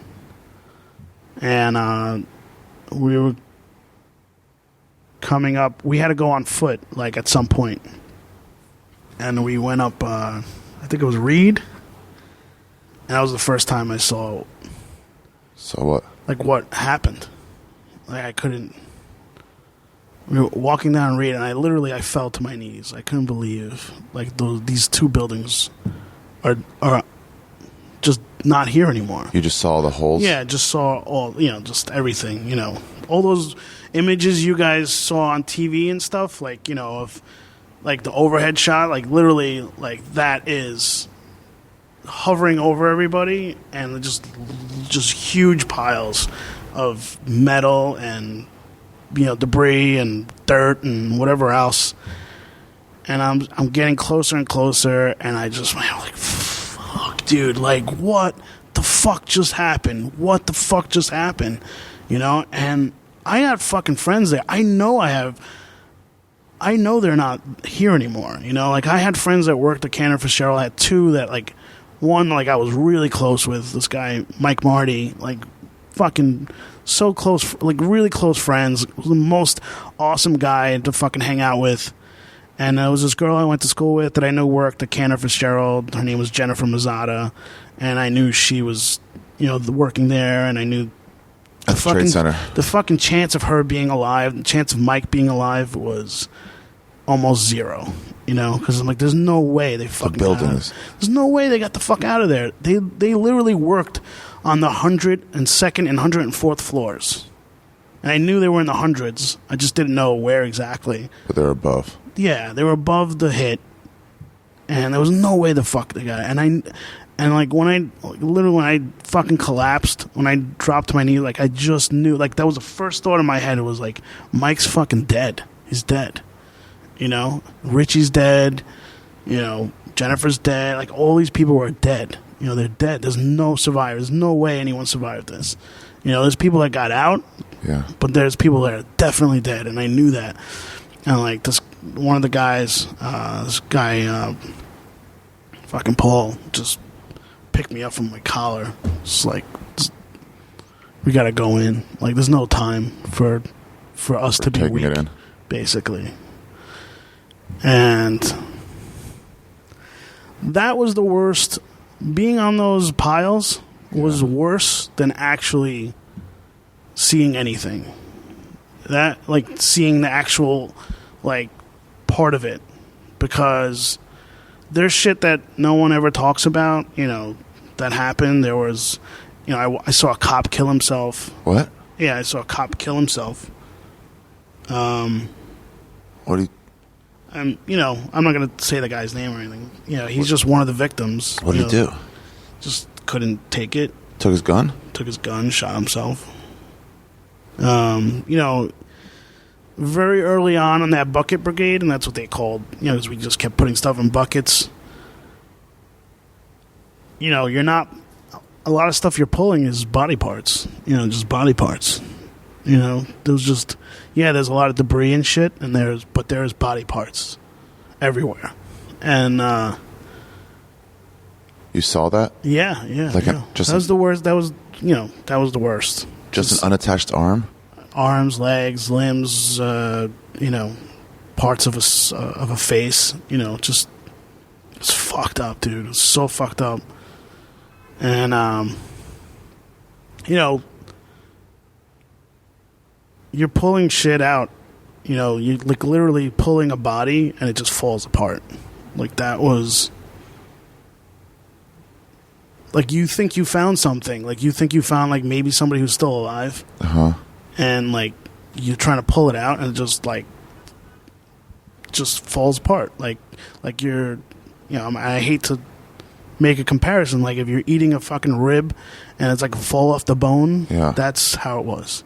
What was your goal? Like, what do they tell you, like, your responsibility was now? To go try to, like, there's people take alive in here, somewhere. We hear it.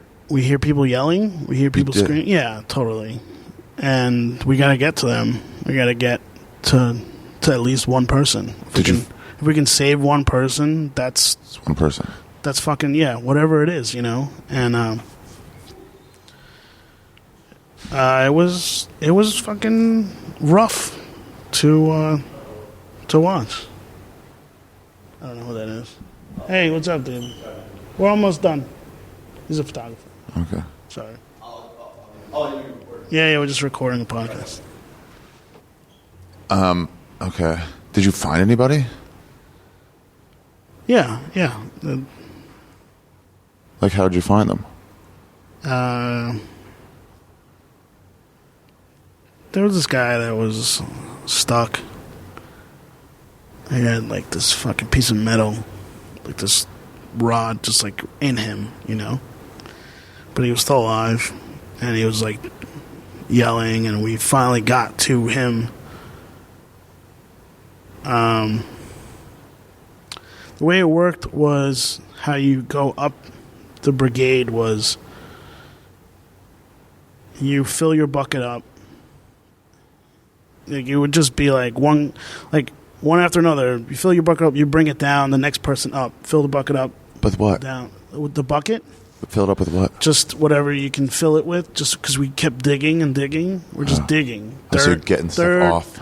Debris, whatever the fuck it was, just fill the fucking bucket.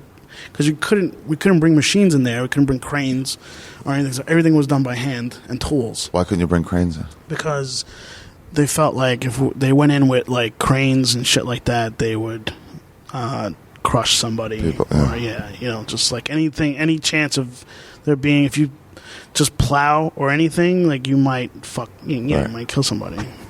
So, there was this fucking guy. He was alive. I was at the top, and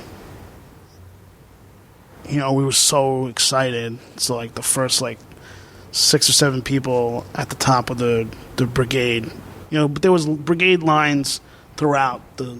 Like, it was just everywhere. All over, lots of brigade lines. I mean, we weren't the only ones, and certainly we weren't the only one finding people. So, like, if this was, let's just say this surface was, like, so there was... People were coming this way and this way and this way. Picture, like, basically just a huge circle of brigade lines all the way to the center kind of thing, and just down, everybody's bringing stuff down.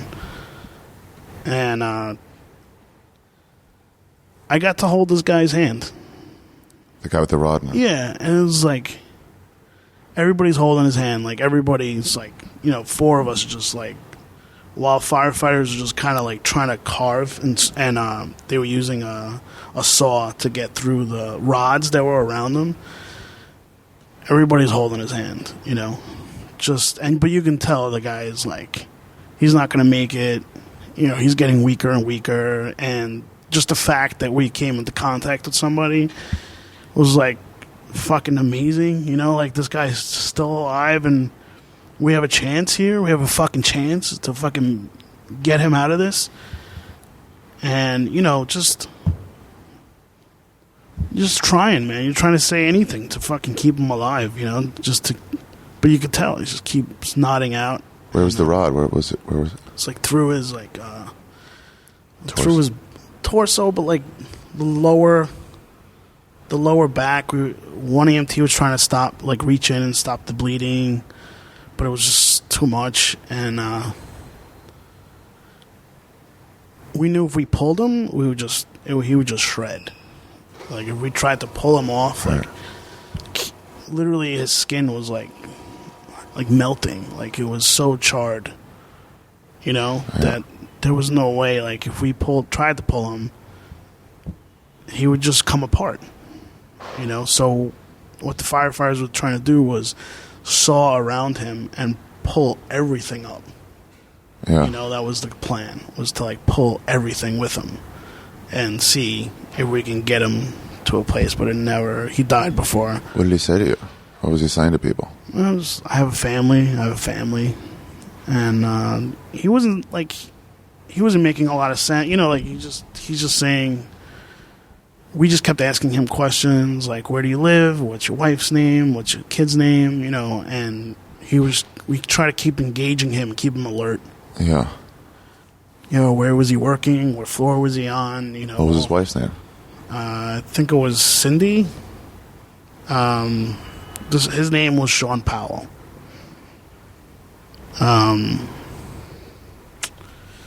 Sucks, man. And when he died, that's when the cop put a gun to his face and killed himself. Because he saw that? Because that cop thought he was going to save his life. And I think he just lost it right there.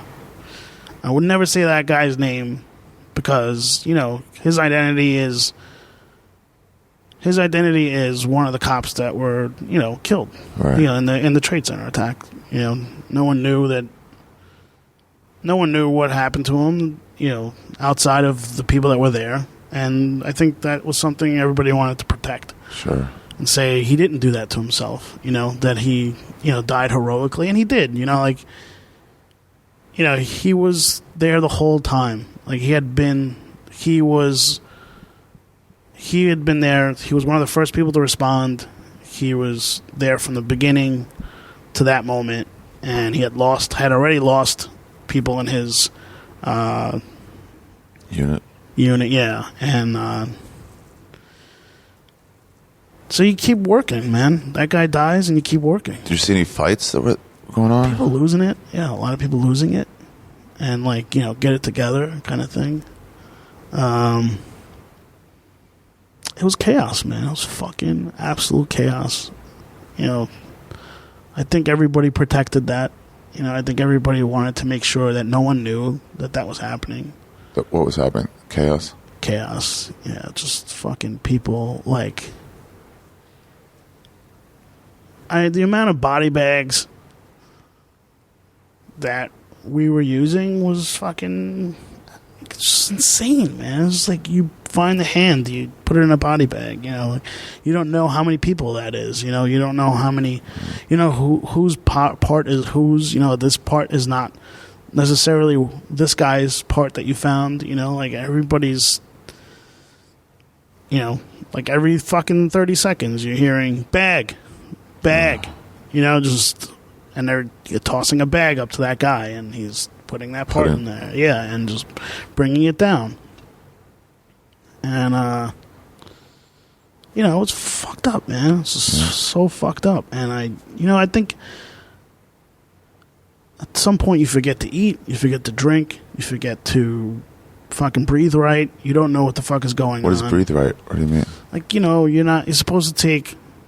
You're supposed to take normal breaths. You're not supposed to have heightened, especially in a situation like that where you don't know what's in the air. You're not supposed to take more breaths than you should. But you're doing massive physical labor, right? It's supposed to be calm breaths all the time. Calm breaths. Even if it wasn't craziness, it's just the physical labor. Yeah, it's fucked up. There's no way. Were they giving you guys water? Yeah, but I don't remember drinking. Right. I don't remember if I'm drinking. I don't remember anything. I don't remember that. I don't remember to do that. Those things that you're supposed to do, you're not thinking about it anymore. You start to become numb, and which is what was going on with me. I just got numb. You know, like I'm bawling the whole time. Like, but I don't even know that I'm bawling. I just know that water is coming down my face, and I'm just working. You know, I'm like working, and everybody else is too. It's, you know, no one is fucking complaining. No one is, you know. Every once in a while, you get a guy who just completely loses it, and you try to wrestle him down to the floor. That happened a few times. Yeah. Where you wrestle a guy. Who? Like, you know, if there was, you know, there's a couple instances where a guy just like fucking freaks out, you know, and so you don't know if that guy's gonna hurt himself or hurt somebody else.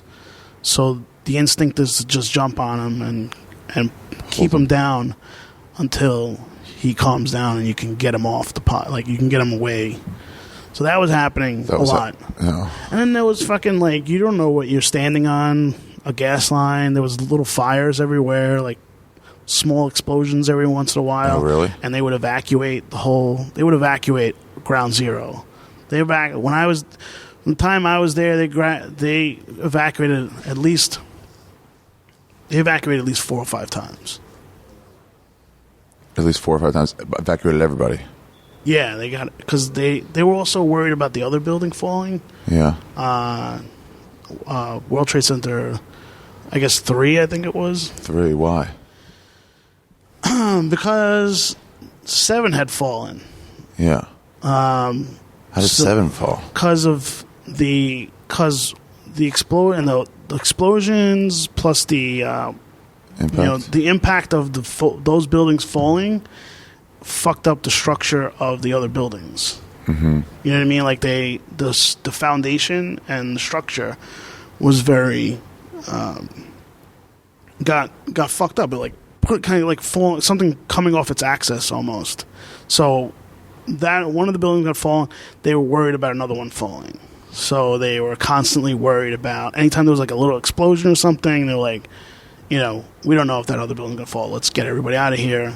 And that was really fucked up because to us it was like, no, we can't leave. There's people here. Like, we can't evacuate. We gotta like just tough through that. You know, let's just fucking tough through it. You know, like fuck, who cares? You know, we're here, man. If another building falls, it falls. Like, no one wanted to evacuate. There were fights. Like, anytime they would tell us to evacuate, like, firefighters were, like, fighting. Like, literally. To go, no way.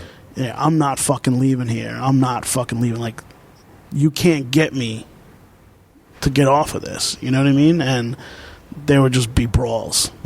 Like, don't fucking get me off this pile. Don't. And that was fucked up, too. And there was a... You know, and then there was a waiting period. So you'd fucking get evacuated, and then you just wait, and then everything sets in. Was it all your exhaustion, all the fucked up shit you just saw, and you're just getting to, like, I don't know if I can go back in there. Like, I don't, because, like, you're just getting weak, you know? Everything is, and you don't even know what time it is, dude. Like, you lose complete track of everything. Like, they had these generators, these huge fucking lights. They did. So, I didn't even know if it was day or night half the time. Like, I had no fucking clue what was going on. Like, I had my phone was dead at that point. Like, I didn't have contact with anybody. I had lost most of the people in the crew. Like, we got separated because when you're on that brigade, you're just fucking working, you know, and you lose. Everybody's moving around. So I'm not even with the crew guys anymore. So I don't even know where they went, you know? Yeah. What were people talking during the breaks? A lot of silence. You just, the person sitting next to you ask them what their name is, and you talk to them. One time there was this guy who was, he was like, you know, like a higher up in the fire department. Like, he was definitely a ranked guy. And you could tell he had, like, been some kind of military guy at some point. And, like, everybody was, like, literally just laying on the ground, like, just fucked up. And he got up and he just started, like yelling out names, like, of firefighters he knew were dead. And he said, whatever you guys are fucking feeling, you know, get rid of that right now, because those people are either alive or dead in that pile, and I'm getting to them, and you guys are gonna do that with us. You know, there's no time for exhaustion. There's no time. Whatever it is that you're feeling right now, fucking put it down. Like, way down. Press it all the way down. He goes, we're going to fucking do this. We're going to find people. We're going to... Like, he's just trying to motivate us. Yeah. You know, we're going to find people. We're going to save people. We're going to bring people home. We're going to bring... And if we're not bringing people home, we're bringing their bodies home to their families. You know... No one's going to be left here. You know, we're going to fucking find them. And, you know, and we'll always remember that we did this. You know, and, you know, so whatever feeling you have right now, just remember that years from now, you're going to feel like you did the right thing. And so don't think about that, the sadness, the anger, the exhaustion. Just fucking, let's get through this. Is that able to get through to you? It did. It did for a while. And, you know, I went back, and then we got evacuated again, went back. I think at some point, though, I hadn't slept. It's like 2 days in. Did you see any children's body parts? I don't even know if they were. You know, I wouldn't know. It was a professional building, I guess. There was like, you know, there's parts of legs. You don't know if that's an adult leg or, right. You know... an adult arm, you know, you just see bones at some point. Were you able to get anybody out? Was there anybody you saw? I mean, I know there was there was like one or two like cops that got pulled out because they weren't in the building. They were like nearby. You know, yeah, and they just like had debris fall on them.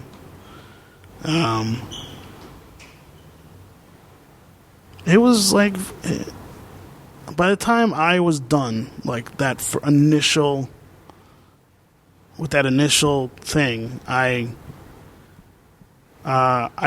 just fell. Like at some point, I was like so weak. My legs. What do you mean the initial thing? The 2 days? Yeah. So like I had went back one other time after that, but I only stayed for a little bit. I didn't go back on the pile, but that time I think I just fell. I fell. I remember falling. Like I just collapsed. I was so tired. Where?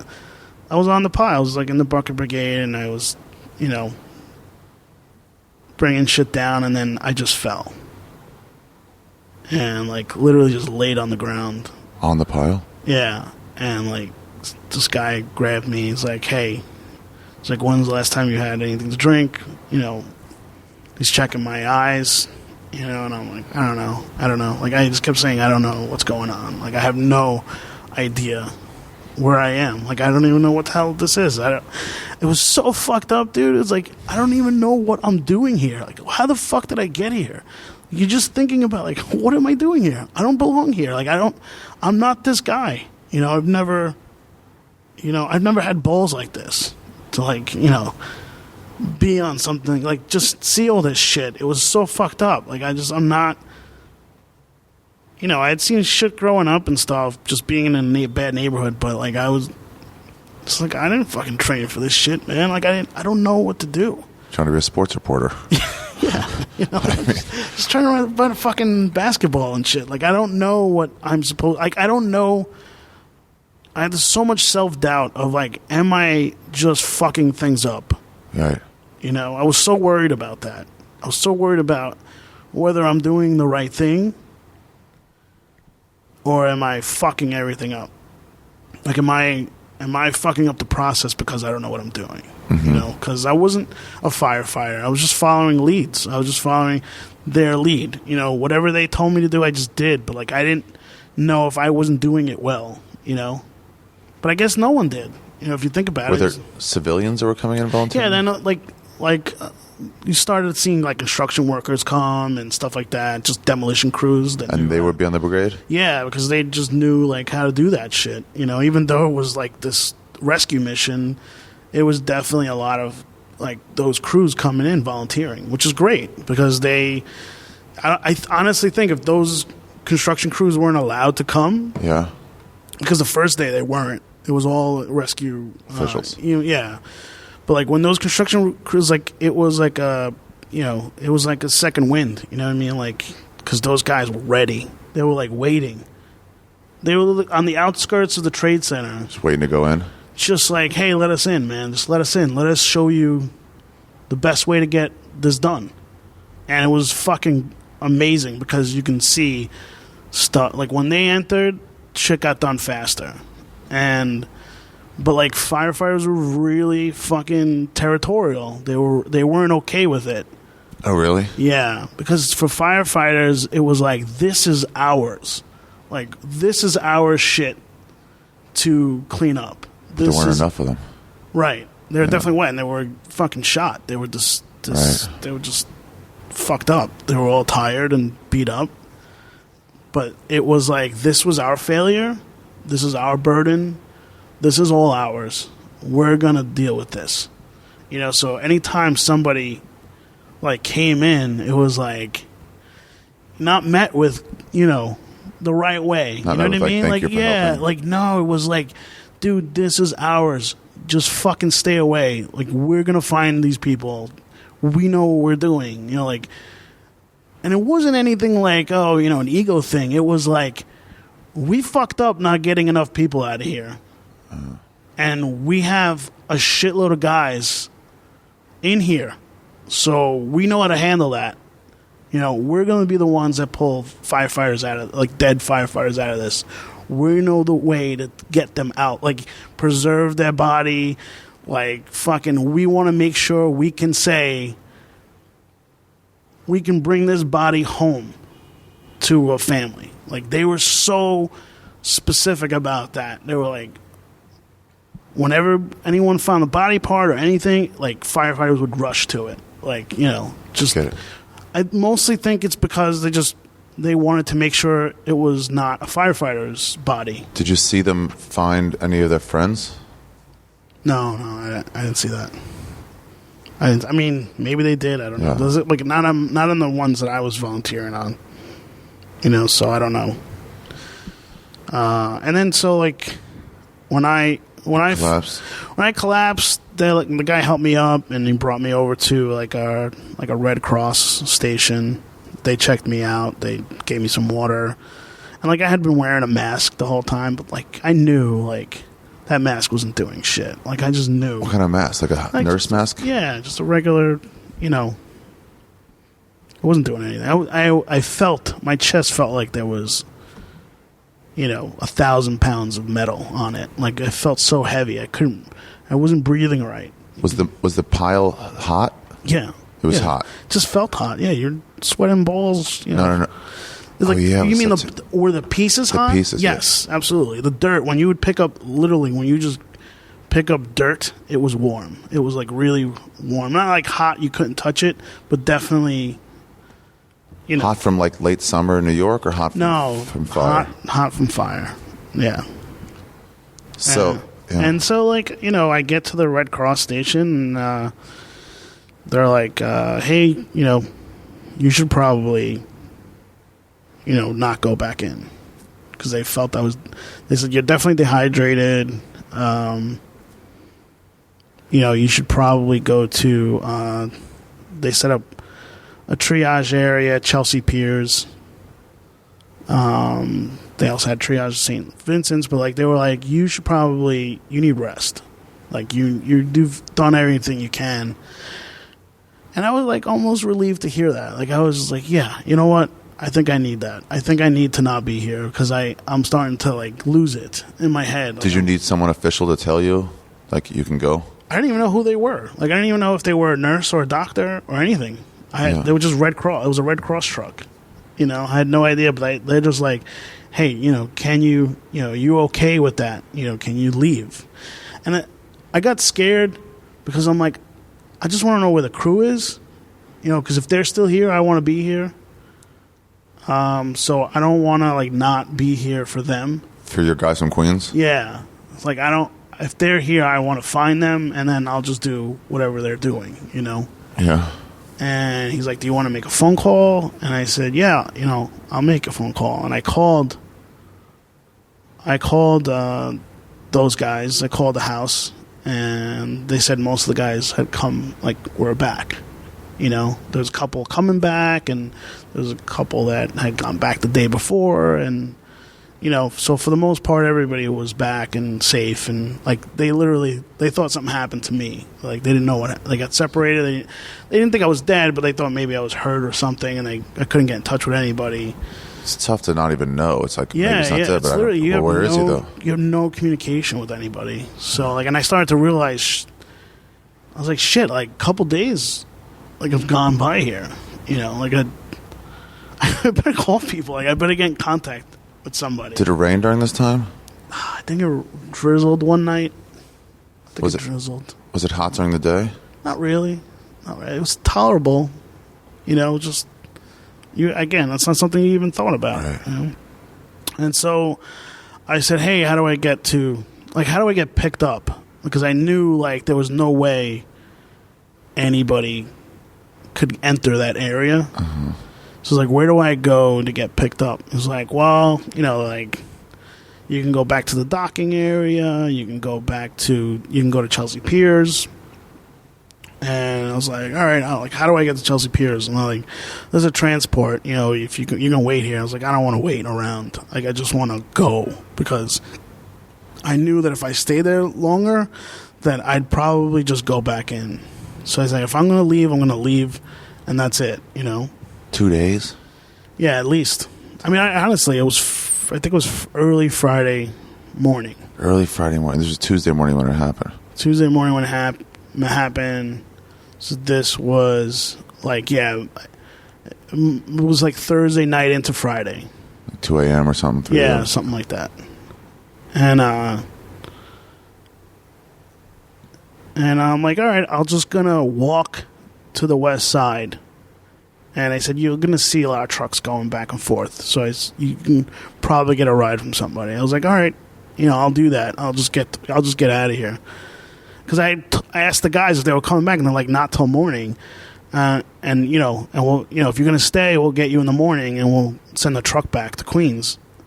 And I said, nah, it's fine. I'll figure it out, And so I get to the West Side Highway. I'm like walking, and this is where it got really. There's no lights on. Like everything was shut down. It was like a blackout, and but everything was lit up from like the white soot that was covering everything. Like it felt like like when have you ever like been in a country where it just snowed, like a countryside or a rural area, and nothing. The only light is all the white snow and so the moon. Much white. Yeah, and so you could still see everything. Yeah, that's what it was like walking through the city streets. Covered in soot. Covered in soot. Everything was covered in soot. And for minutes and minutes after you walked out of there? Yeah, walking towards the West Side Highway. Like all the blocks that I was walking on. And I don't even know how I was walking, dude. I was so fucking tired.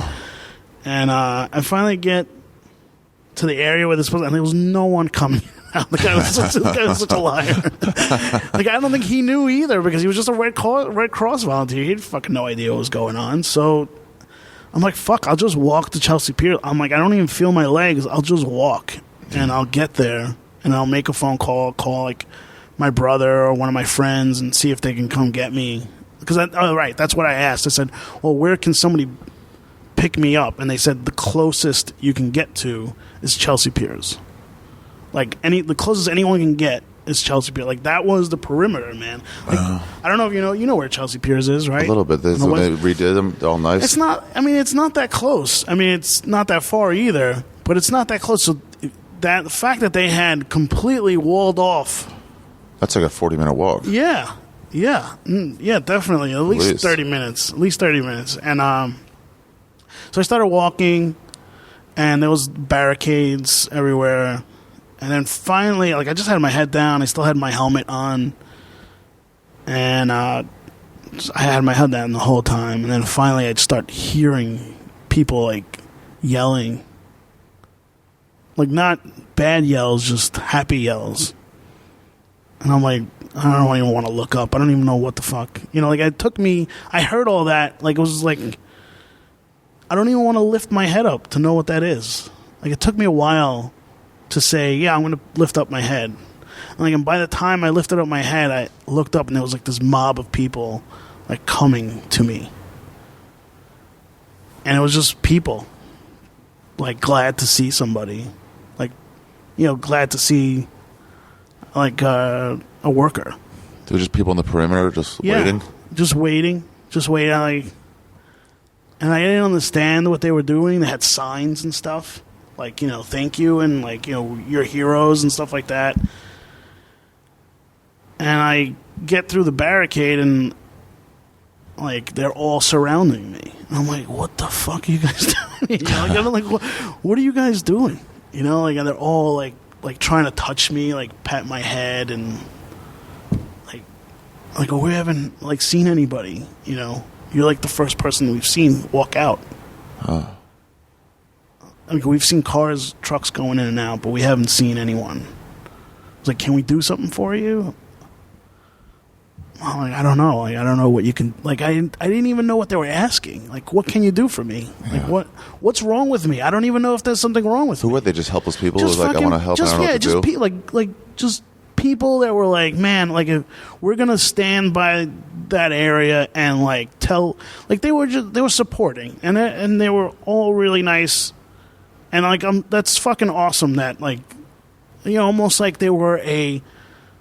when you go on a red carpet, when you go to and they're like fans everywhere, and they're just cheering you on. Like, that's what they were doing. They were, as trucks were going in and out, they were cheering those people. They were cheering rescue workers coming in and out because they wanted to show them, hey, like, we're behind you kind of thing, and thank you for what you're sacrificing and all that. And like I guess they hadn't seen someone actually walk out. It was all fire trucks and ambulances going in and out, military cars, but no actual person on foot. So like they had told me that I was the first person that they could approach. I was like, wow, okay. I don't know. I don't know. Like, I was literally like, I don't think you should touch me. Like, I was covered, dude. I was covered in whatever the fuck it was. And I said, let's just, I'm just going to keep walking. I said, and I was like, does anyone have a car that can give me a ride? And like, oh, no, we came here, we walked here. And I'm like, Manhattan. I was like, all right, great, man. I'll just keep walking. I was like, yeah, like, I don't know what else to say. And I just walk away. And it was such a, I always tell this is the only story I really ever share with anyone because I think this is the only thing with comedic value, It's it was hilarious to me that, like, after I asked that question, there was nothing else to say. I was like, I have to keep going. I have to go home. I have to keep going. So, like, I'm just going to walk away, and, like, everybody kind of, like, put their heads down, like, oh, okay. Yeah, I need to get to Chelsea Piers. Like, I don't know what you guys are doing here, but I got to go. I can't hang out with you guys. I'm sorry. I'm really tired. And whatever. So I just kept walking, and then finally, like, I'm halfway there, and there was this one of those suburban fire department trucks that was driving, saw me in the street, and they're like, hey, like, hang on. Like, I stepped on the side of the truck, and I hung on to the top, and they were loaded with people. So, like, just hang on and we'll take you there. So, like, I got onto this, and, like, they drove me to Chelsea Piers. And when I get there, there's, like, doctors there and like, nurses and stuff like that. And I'm like, I was like, I don't want anyone checking me out. I just want to call somebody to come get me. And, like, I call my house. My mom answers. She's, like, in tears. And should we leave it to hear from you? I never get along with my mother. It's so weird. It's like I don't get along, but like to hear her that scared, like, it fucked me up. Like, man, like I didn't know that was going on at home. Like, I didn't know, like, that you were just like a nervous wreck and a mess. Like, I'm sorry. Like, I wish I could have contacted you, and I just couldn't. I just get on the phone with my brother, and I go, hey, man, like, this is where I'm at. They say you can come into this area. If you can come get me, that would be great. He said he's on his way. So I get off the phone and like a doctor's like standing right behind me, and he's like, "Hey, I have to check you out. Like, you don't have an option." I said, "Okay," and like they were like CDC doctors and stuff like that. Like they're like, "We don't know what, we don't know if you can leave here without us seeing you. Like you have to just see what's going on, So they're just like checking me out and fucking telling me, "Hey, we're gonna just do some scans, just make sure that everything's okay." And they did that, and now I'm just waiting, and I'm waiting for them to tell me I could leave, but also for my brother to get there. And I'm just walking around that facility, and I fucking walk into the ice rink, and there's there's an ice rink in Chelsea Piers. Okay. And the whole fucking ice rink is covered in body bags. The whole fucking thing. And I'm like, oh, man. Like, that's everybody we fucking picked up is here. And it was just piles upon piles of body bags. And it's like, in those body bags, it's not full bodies, but it's body parts. There could be a piece of a knee in those body parts, dude, in those body bags. It's not even, but just the fact that the whole ice rink is just layered in fucking bags and tagged, where it was found, all that stuff. And, like, I turned to, like, one of the nurses and I go, are they still bringing more bags in? And she's like, every hour. And I'm like, fuck, man. Like, I really thought at that moment that there must be thousands of people dead. Thousands. Like, I felt like 10, 20,000 people. That's how I felt. I was like, there cannot be any survivors. There's no way anyone made it out. Like, I literally just felt like in that room there was at least 20,000 people. That's how it felt. There's at least 20,000 body bags here, and there might have been. And, and I'm like, I gotta get the fuck out of here. I can't see this. Like, I'm fucking really fucked up. I can't see this. Oh, well, maybe you should talk to somebody. I was like, not here. I don't want to talk to anyone here. I'm done. Like, I don't want to talk to anybody. I just want to fucking leave. And they're like, well, they took me outside, and I'm sitting. I was like, look, man, I really appreciate everything. Tell the doctors I'm not waiting here. I'm just going to fucking go home. Like, I'll get checked out. Don't worry about it. And they're like, why don't you just sit here? Why don't you just sit here and, we'll give you a minute and we'll come back. And I'm like, whatever, man. They hand me a bottle of water and I just sit on the curb. And I start to realize that I can't see well. Like, I see a fog in front of me the whole time. Like, I'm not, like, it feels like my eyesight's going. Right. That's what it felt like. I was like, holy shit, am I losing my vision? Am I fucking losing my vision? Because, like, nothing, I started seeing everything blurry, and, like, literally felt like a fog was in front of me, like, inches in front of me. Like, I couldn't see past, like, a foot, Mm-hmm. And I'm just sitting there, and it's getting worse, and I'm losing it in my head. I'm just losing it. And I'm drinking water, and I'm fucking throwing up. God knows what the fuck was coming out of me. It was just all black, white, mixture of white mucus, black mucus. Who the fuck knew what I was throwing up at that moment? And there's people watching me, and I felt so fucking uncomfortable just being there. I was like, man, I just want to get the fuck out of here. I was panicking. I was starting to really lose my shit inside, but I didn't show anybody. In my head, I was like, I'm going to fucking freak the fuck out. Like, I don't know what's going on. I'm losing my vision. I can't breathe well. Like, I'm going to lose it. And I'm just like, I just keep my head down. I keep fucking hurling. Who the fuck, man? It was so gross. Like, every time I took a sip of water, I was just throwing it back out.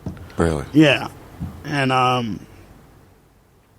finally, I think maybe, they kept coming out to say something to me, and I'm like, please just leave me alone. I don't want to be around anybody right now.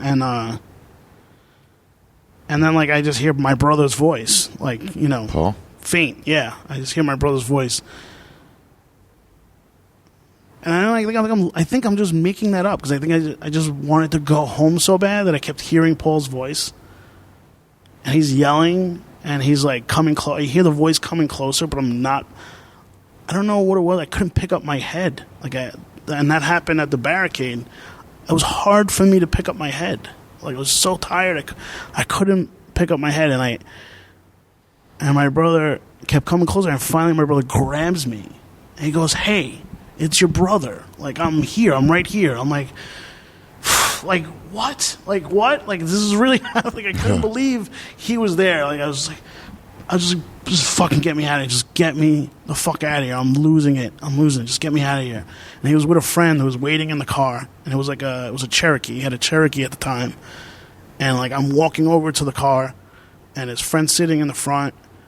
And he's like, you know, why don't you sit in the front? I'm like, no. I don't know what's on me. I don't know what's going on. I'm just going to sit in the back. Like, he lifted the hatch. And I sat in the back. And I just remember just peeling off clothes, like just taking shit off. And, and he's driving, and now I'm starting to see downtown, as he's driving. And, like, we're getting on the 59th Street Bridge, and I'm seeing downtown for the first time. And I fucking lost it. I couldn't believe it. I just fucking couldn't believe that I had been there and that fucking happened. It was really starting to hit me, man. I just couldn't comprehend how that could fucking happen. How did it happen? I still don't even know. Like, is it, was this a terrorist attack? Was this, like, I had no idea what happened. Like, think about that. Like, the next day, I processed everything. Like, then I found out everything. From like, where? Home? Just like being like that night. I didn't go to sleep, but like I stayed up. I took a shower. Yeah. I remember looking down when I was taking a shower and just seeing just fucking like a coat of shit on the bathroom floor? On the bathroom, yeah, like not on the shower floor. And it's like caking up.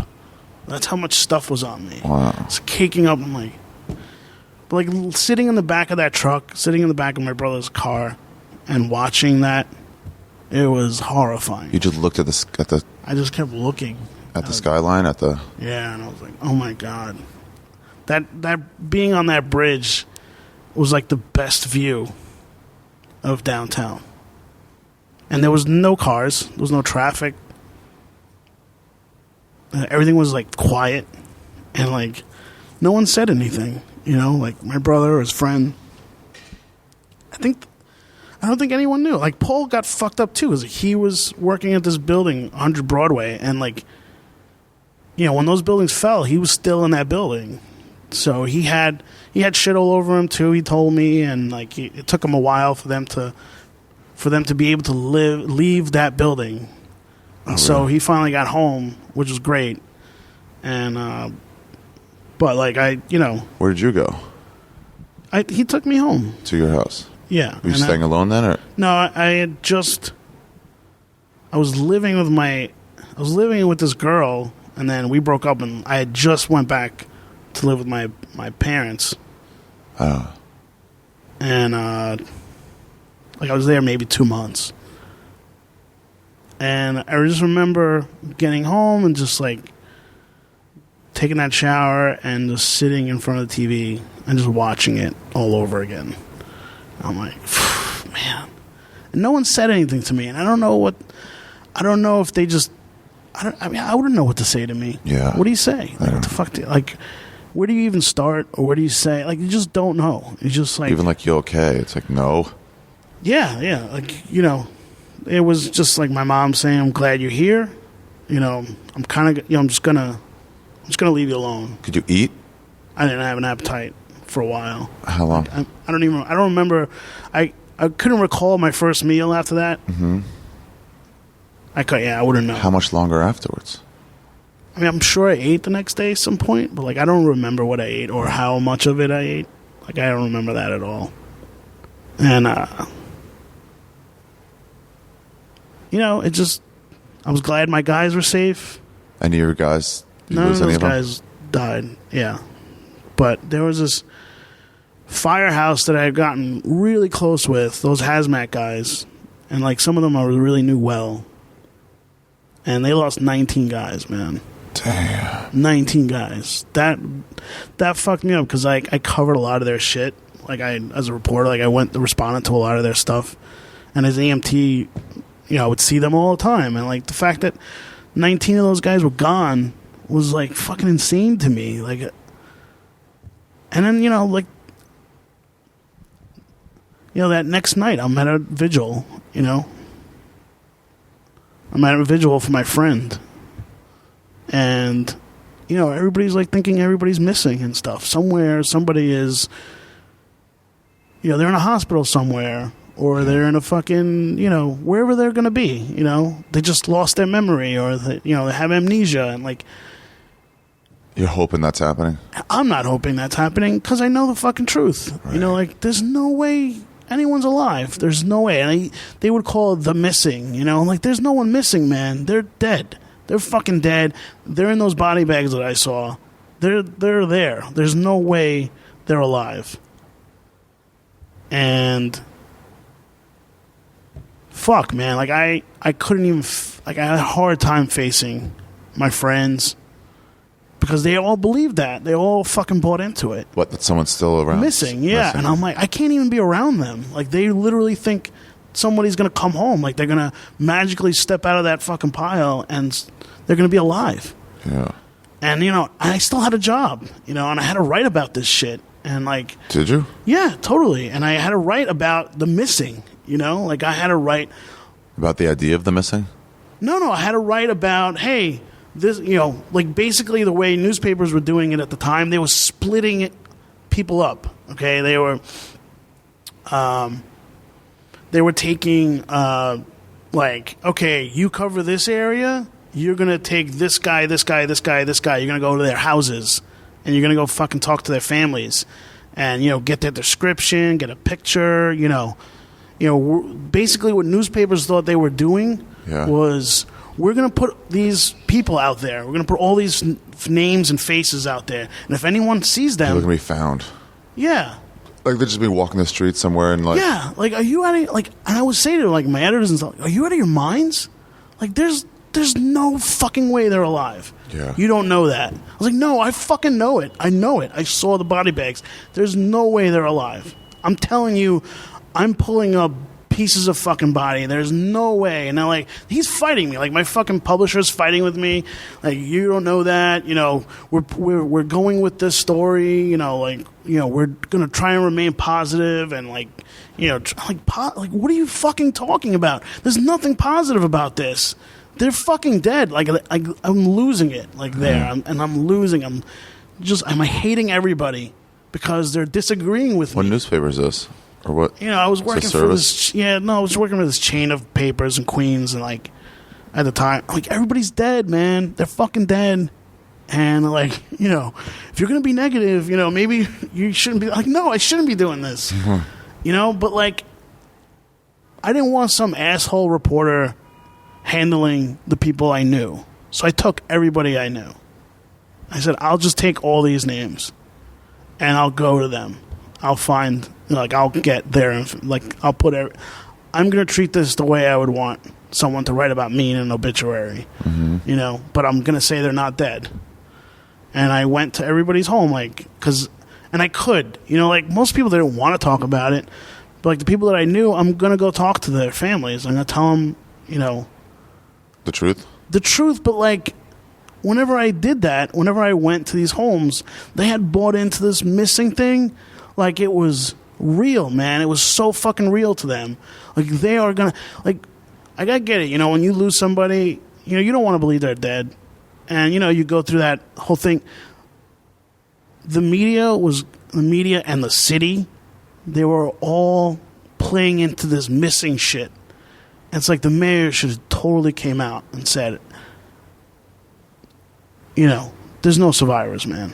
Like, start understanding that they're gone. They're gone. Because all the hospitals in Manhattan that were ready to receive survivors, no one came, man. No one ever came. There was no one in... People were going to hospitals, waiting in emergency rooms, thinking that their loved one would fucking show up. And that never happened. And whenever I'd go into a home, like I went to my friend Mike's house, my friend Jennifer's house, like I'm sitting down with their families and like, Chris, be honest with me, is there a chance? And I'm like, man, how am I going to be the one to tell them there's absolutely no fucking chance they're alive? I didn't know, because they had built up so much hope that I didn't want to fucking crush them. And I said, I don't know. I can't tell you, but it's not good. That's the worst I would say. It's not good. And it was like mortifying that I had to go into house after house and be this like guy that was responsible to tell them how bad it was. Ugh. And that made things fucking worse, man. Like I was sucking it up, Because you knew they were gone. I knew they were gone, and like I was sucking it up because I just felt like, I don't know. Like, I don't know if anyone can actually comprehend what I saw. Like, I don't know how to explain that to anybody. And I didn't tell anybody. I didn't tell my friends. I didn't tell my brother. Like, I explained some stuff to Paul. But, like, it got so dark that I'm like, this is like, no one should even hear this. Like, no one should know about this. And whenever I was at the house with everybody, those guys didn't want to talk about it either. Like, it was just like understood. At the ambulance house? Yeah, we're not going to talk about this. Really? Yeah, we're not going to talk about this shit. We'll, maybe 10 years from now, we'll look back. Like, that was like how we were saying it. Like, 10 years from now, we'll all get together and we'll talk about what happened. But we're not talking about it now. We still have shit to do. Right. They had stuff to do. They had because everybody was in the city, all the volunteers were like, you have to stay here because there's still going to be a fucking guy who, gets his finger cut making a salad. And somewhere fucking, in Queens. Yeah. Oh, right. So it's like, you guys are still needed. Yeah, like they had Nassau cops guarding Nassau County, like Long Island. They had Nassau County cops guarding, Queens neighborhoods. Oh, really? Yeah, because all the Queens cops were in Manhattan. Oh. And all the Manhattan cops were on the pile. So, like, that's how it was. So it's like, you're it. Like, we don't have EMTs anymore. They're either dead, missing, or fucking working down there. So you're it. You're right. You're gonna get all the calls now. And you did? You got overloaded with work? And they did. And they did. I couldn't do it. I just said, hey guys, I'll be here. I'll fucking come in. I'll work dispatch. If you need me to do dispatch, I just can't go out on it. I'm not in a good place. So you didn't? I never went out on a call. Did you ever go out again? Yeah, I did. I eventually did. How long? I think like in October, I started going back out, and then this was it. This is like the final straw for me. I knew everything had to change. Flight 587 crashed in Queens, and what was that one? That was the plane that crashed in Bell Harbor, Queens. The hero guy that landed the thing? No. This was a disaster. This was a plane that took off, couldn't get off, and it crashed. Yeah. In Queens, like literally took off from the right JFK down. And just went right down into a neighborhood, and we responded to that, and there I am all over again, like on a fucking disaster site, and I'm like, what the fuck am I doing? I can't do this. I can't fucking do this. Like, I'm seeing dead bodies again. I can't fucking do this, man. I don't know how anyone does this. Like, it started becoming like, is this going to happen every fucking month? Like, every month, is there going to be some kind of crazy shit that happened? And it happened on, like, I remember it was like on my birthday. And I'm like, this is November 12th. It happened on November 12th. And I just said, I'm never gonna celebrate my birthday again. Like this is the worst day ever. Like, this is fucking horrible. And I remember I was dating this girl. I had gone to the whitewater acting trip with this girl, and I couldn't fucking speak to her anymore. Like, I literally, like, we'd get together and not talk. that night, she's like, she was young, I was young too, so like we didn't fucking know, that night she wanted to celebrate my birthday. I'm like, are you fucking kidding? Do you know where I was all day? Like, there's no way I want to fucking go out to dinner with you. I don't even know what that is, And, I would like, and I remember I was sharing my brother's car like, at that time. Paul worked in the city, so like he never used it. So like, I had my fucking gear from that day in the back of that truck. That stuff that I took off and never left that truck. I was afraid to touch that stuff. And when? For when? The gear that I took off on 9/11. Yeah. I left it in the back of that truck, of that Cherokee, my brother's Cherokee that we shared. He didn't touch it, and I didn't touch it. It stayed. For the life of that car, it stayed in the back of that car. Like, I just didn't know how to, like, take the helmet out of there. I didn't know how to take my coat out of there, my EMT jacket, and I didn't know. I got a new EMT jacket. I got a new badge. I got a new helmet. Like, and I left everything in a corner of the back of that truck, and that's how fucked up I was. Like, I couldn't face it. And like, there's this girl who fucking like says she loves me, and I had no idea how to respond to that. I couldn't. Like, she was going out to nightclubs and shit. I didn't even know what the fuck that. Like, who goes to night? Like, I can't even go to nightclub. Because like, why don't you come out? It'll be fun. I'm like, I can't do that. I can't fucking do that. Were people trying to move on that you saw? Were people trying she to, like... was, because she's like fucking. She's 20 years old. Like, she's not. She doesn't get it. She just saw it on TV. She doesn't know it, and I'm not mad at her. I'm not fucking mad at her because I knew enough to understand there's no fucking possible way she knows what she's doing. Yeah. Like, she has no idea how I feel. And I can explain it to her, but she'll never get it. She's just a fucking kid. You know? And that was what I learned became the worst part of everything about this, was that anybody who had any kind of fucking life before that, they were completely different afterwards. Like, that guy Tom that I was telling you about, who drove the truck, never the same. Lost his family, lost his wife, lost his, like... From what, psychological problems? Yeah, couldn't be around his kids, couldn't be around his wife, didn't know, like, how to be intimate anymore. Like, he just... he was seeing dead bodies in his head. Like, I don't know how to make love to my wife. I can't do that. I don't know how to take my kid to a ball game. Like, I'll... and he did say stuff like that to me. Like, he... So I don't know how to take my kid to a ball game. Taking, just normal shit that he enjoyed doing with his kids. He, like, felt like every time he'd do something, his mind would just drift. And it would just become all about that. And he felt like his kids were in danger whenever he was with them because he was not paying attention to what they were doing. Right.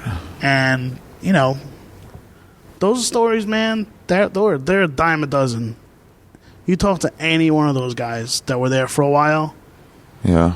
And it's the same fucking story. Well, how were you, like, 6 months later? Gone. I was gone. I moved. I quit my job. I moved out to Long Island because I thought that was like getting away. I thought Long Island was getting away. You never thought to go to like Iowa or something? No. And I did. I almost took a job in like Erie, Pennsylvania. Yeah. Long Island. It's part of New York. What, Erie? No, Long Island. Oh, Long Island, like right. Greater Manhattan. I was like, like Long Island, that's far enough away, So, like, I'll just go to fucking Long Island. So, to me, like, that was just, I'm going to leave everything behind. And I did. I left in January of 2012. I told you that's 2002. Yeah. And I stopped talking to everybody. Like, I cut myself off from everybody. Family, friends, cousins, everybody. Like, I just... Like, they didn't exist. Really? And I was a zombie for a year. Like, I was a zombie. I worked at this paper on Long Island. And, whatever. It was like bullshit stories. It was not anything too heavy. People would try to talk to you, and you just didn't really respond, or just I didn't answer phone calls. I didn't go to any holiday dinners. I didn't. Did they push? Sometimes, and then people get angry with me, like my brother. I was going to ask him if he wanted to use the room. My brother would get angry with me. My friends would like, "What the fuck, dude?" I was just like, man, I can't be around them for their benefit. Right.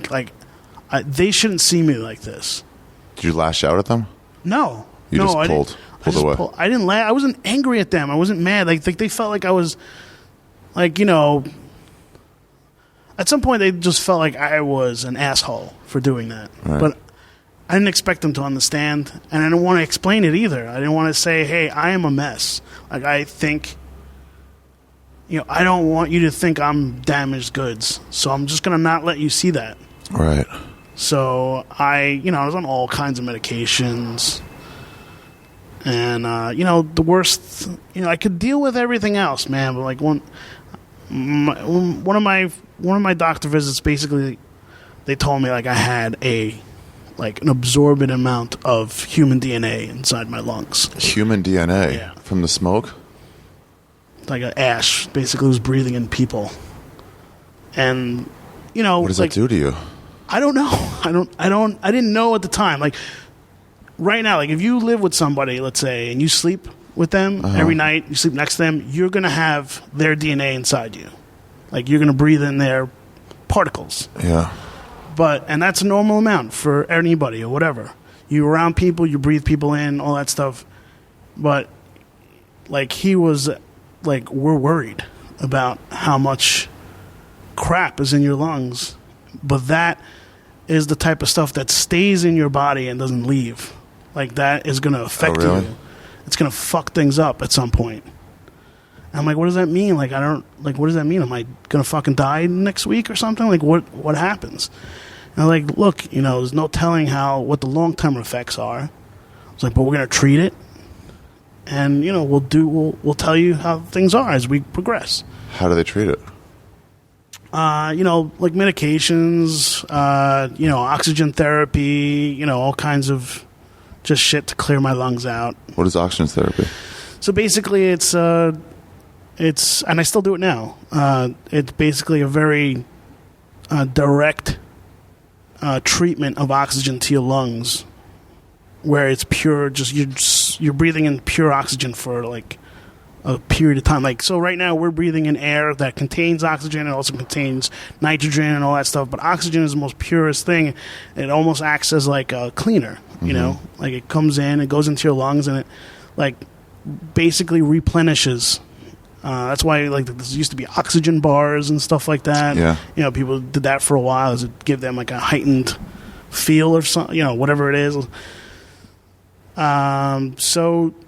But what wound up happening over time was I developed this blood disorder that had my blood isn't carrying enough oxygen throughout my body, so I get clots everywhere, mostly in my feet and my legs, and sometimes those clots get into my body, like upper body, and when it gets to like my kidneys or my lungs in those areas, I get hospitalized. Really? Yeah. So I've been in that hospital. Yeah, I've been in a hospital for since it happened. Is that when you got chubby? Yeah. Well, I got chubby because I couldn't run anymore. My the clotting in my. I used to run all the time, and I was thin during 9/11. I was a thin guy. You got to show me a picture for me to believe I that. I will. I totally will. Really I was thin, and like my brother could attest to it. I was like really into running, like totally really into running and swimming. I had a pool in my apartment in Long Island. Even that's what I would do every day. I would swim. Yeah. I would run a lot. I loved fucking running, man. But when this shit started happening, like it got worse and worse. Like I still played sports. Like I still enjoyed playing soccer, and like I would do pickup games all the time, and I'd play basketball pickup games all the time.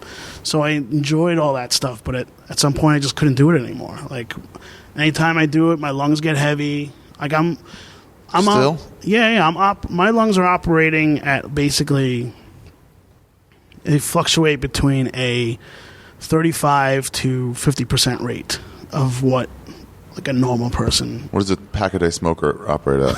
I don't know. I couldn't tell you. I just know about this. 35 to 50% rate Yeah. is your And lungs? so when it gets you low, can't get oxygen in there. yeah, and when it gets lower than 35, Yeah.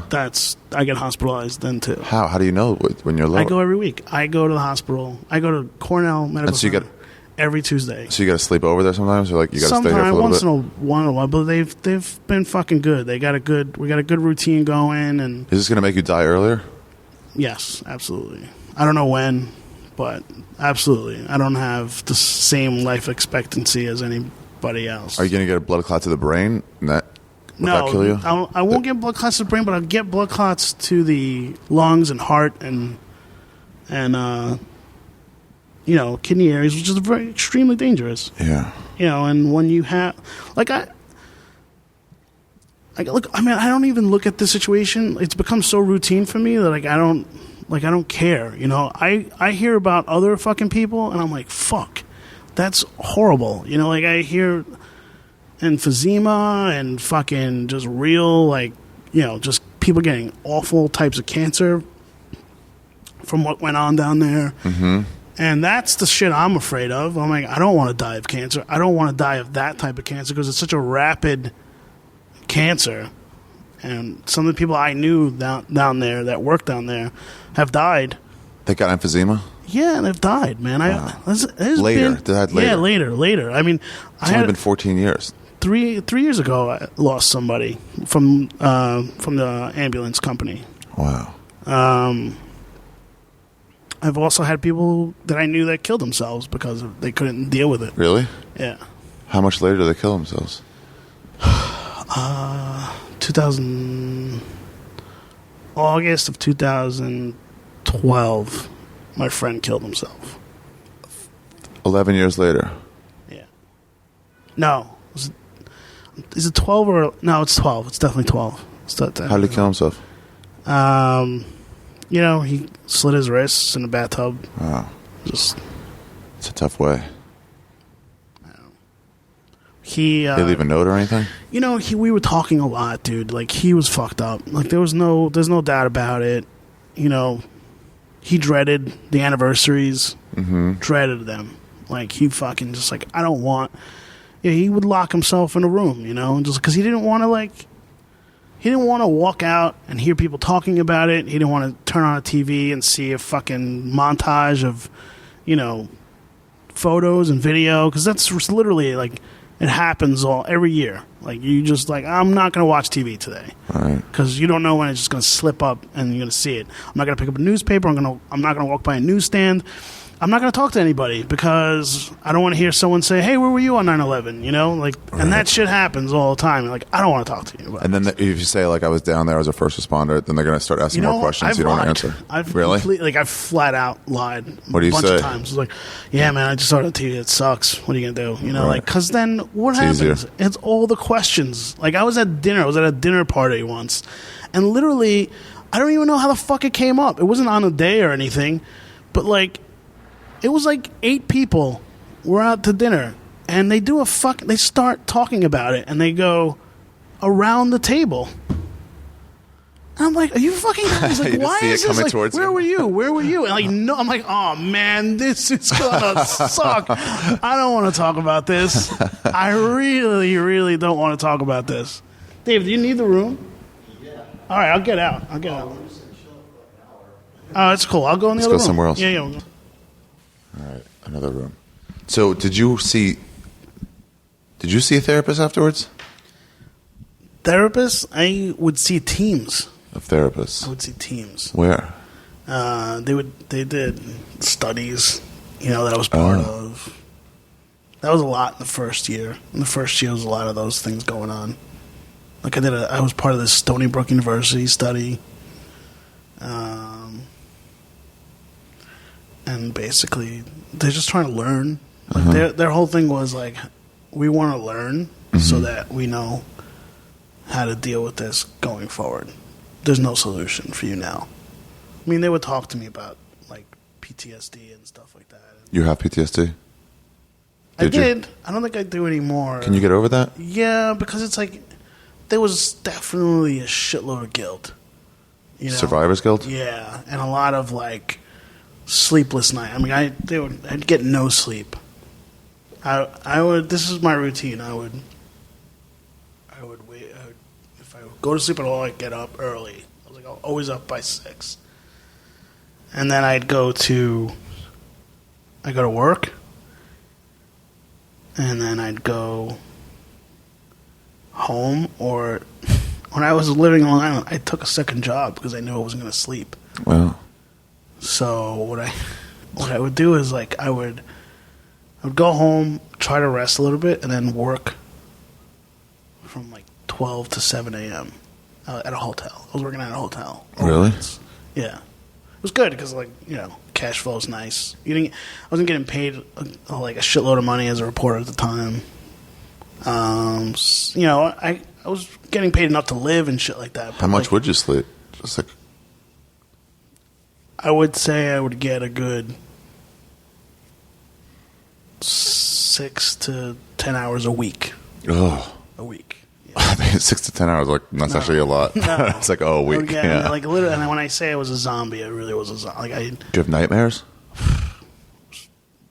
Awful. That's why I didn't want to go to sleep. I wouldn't go to sleep not because I wasn't tired or anything.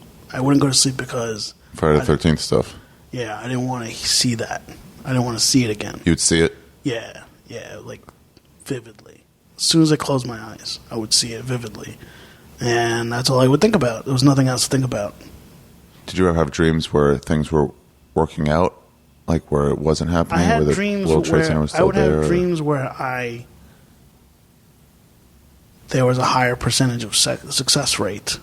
Like saving people. Right. Like I went back and saved people. Right. Like I went back and found Richie. I went back and found Mike and my friends. You know, some of the firefighters I knew and stuff like that. And there would be scenarios like that, but it always end bad. Is that somewhere the guilt come from? Not being able to save the people you knew and liked? I don't know if that was it. I just know that I definitely felt guilty that I couldn't find them because I knew they were there, but I felt more guilty, I think, about not being able to do more, just in general. And like the firefighters that I knew that died, like not being able to have been more of an assistant to that. Like I don't know what I could have done. And that's the thing I resolved later on. I knew I couldn't do anything else. There was nothing else I could do. I don't know what else I could have done. Like You came to terms with it? I came to terms with that because it's like, what could I really do? How did you come to terms with that? Because it's right, you couldn't do anything. I just came, like I fucking said, there's nothing I could have done. Like I did everything I was told that day. The only other thing I could have done was be some kind of leader. Uh-huh. But to be a leader, you really have to know what the fuck. Yeah, you didn't know any. It wasn't like. And I had no idea what I was doing. And you know, to be honest, not a lot of people did. Yeah. You know, even like the Chiefs were like, I don't know what else to do. Like they were probably the most poised, but they didn't know what the fuck to do either. No one's prepared for that. No one was prepared for that. They were prepared for infernos and fucking high-rise fires and stuff like that, but they were never prepared for buildings falling down completely and then trying to find people. How many times did you have to tell yourself that there wasn't, you didn't fail, there was no other thing you could have done before you started to believe it? It took a long time. Like I during that, like the first couple of years, like I'd literally, you'd try to stay busy as much as fucking possible. I'd work my ass off. Like I'd work my ass off and not think about it. But whenever I was home, I'd fucking, yell into a pillow, until I fucking passed out. That's what I would do. I just fucking, I had a roommate. The girlfriend didn't last that time, did Girlfriend she? didn't last. Maybe, I think the girlfriend lasted about 2. Like the birthday thing was was it for me. I think maybe we lasted a couple weeks after that, and then I was gone. Right. And then I knew I made the decision. I'm leaving. I'm leaving everything. Like I have Your no life. Yeah, I have no attachments. The girl's gone. Ronan. I'm gonna find a new job. Yeah, I'm gonna find a new job, and I'm just gonna go. I'm just gonna go wherever it's gonna be. I'm just gonna go, and I'm never gonna talk to anybody ever again. And, yeah, I got fucking. Like the girl. I was living with this girl who I worked with. Like she had an awesome apartment, and she's like, "Hey, I needed a roommate," and I'm like, "Yeah, I'm there." Like, fuck it. I had taken that job already, and I was looking for a place, and she's like, "Oh, it's a great place." Like, I looked at the apartment, like, "Yeah, I can be in solitude here." Like, it was a big apartment where like you would never run into the person, you would never run into the roommate. And I probably freaked her out because, like, she never saw me. Like, I never left the room. And when I was home... She knew about your history? She knew about it because I was writing about it still. I had a column in the newspaper I was working. How many columns did you write about it? Like, I had told the publisher that I went to work for, I was like, look, I don't think I really can cover the story too much. But I can, I can contribute some columns here and there about what is happening, and like the process and like just like what people are going through, like just like how they're getting help and like the aftermath. Like I want to educate people on like it's 6 months later, and 7 months later and 8 months later, like. People are sick. Like, there are sick people. Like, this is not, this is not going away anytime soon. I want to make sure everybody knew that. Like, there were EMTs and firefighters, like, even, like, people that lived out in Long Island, like, a lot of, like, the FDNY and EMTs, they all lived, like, in suburbs and stuff like that. But there were people, like, suffering. Like, they were having issues breathing and, they were still going to work every day. Like that didn't, they still had to get on the truck and they still had to go fight fires and they still had to go, they still had to go, into buildings that were burning and into apartment buildings to save somebody. And they were having a really difficult time doing that. And like, they were thinking the same things I was thinking. I couldn't close my eyes because I would, but they had like, I'm just going to sit at a desk and write. And I'll go, do a profile on somebody or cover something or whatever, but they're going back out and saving people. Like, they have to go back into a fire. They have to go back into a situation where they need to resuscitate somebody or rescue somebody. That was fucked up. Like, you talk to those people now, and they were having all kinds of problems doing that. They were at a disadvantage. No one was helping them. There was no, there was, all this information. Oh, there's, centers everywhere, set up. And there's a therapist at every firehouse and bullshit. That wasn't going on. Nobody wanted to talk to that guy. They knew it was some, government-appointed fucking pencil pusher, that just was assigned to that station. But, I don't have anything with that guy. He was assigned here. I'm not going to talk to him. Right. I don't want to talk. But, they were having difficulty going to work, and that's what I wanted to write about. I wanted to tell people. You think the government was failing them, or was there something else you should have done? Forget it, because there was no resources. There's no resources. Even after that, it's not like the government poured in a shitload of money into rescue workers. Hey, let me give you extra money so we can, fucking make you feel some happiness somewhere, let me send your kids on a vacation. Or none of that was going on. You just went right back to your fucking life. I'm still having trouble making rent. I'm still having trouble doing this. And then I still have to fucking save somebody that night. Right. I still have to go into a fucking burning building that night. So that's what I wanted to write about. I wanted to tell people hey, you're going to forget about this in a year, or it's going to be a faint memory.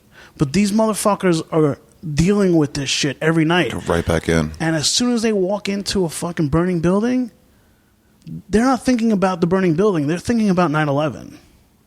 You know what I mean? That's what they're thinking about. They're not thinking about anything else. They go home, they think about 9/11. They try to take their kids to a fucking ball game or go watch their Little League game. They're thinking about 9/11. You know, there was this EMT that I worked with that I did a story on. Like, she was in a building. She thought she was dead. Like, literally, she took her last. Like, she said to herself, "I'm taking my last breath." For what? What was she? She was in 9/11.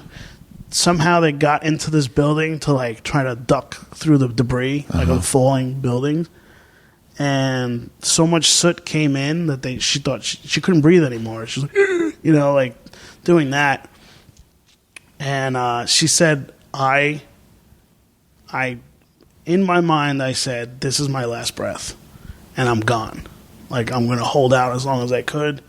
And she did, and she got pulled out of this building where, you know, there was so much soot she couldn't breathe anymore. There's no more oxygen. There's nothing.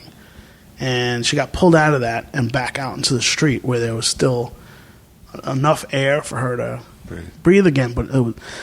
And she was taking every fucking pill there was. I mean, these people were heavily medicated and expected to perform like nothing happened. Wow. That was fucked up to me. I was like, man, they're not getting any breaks.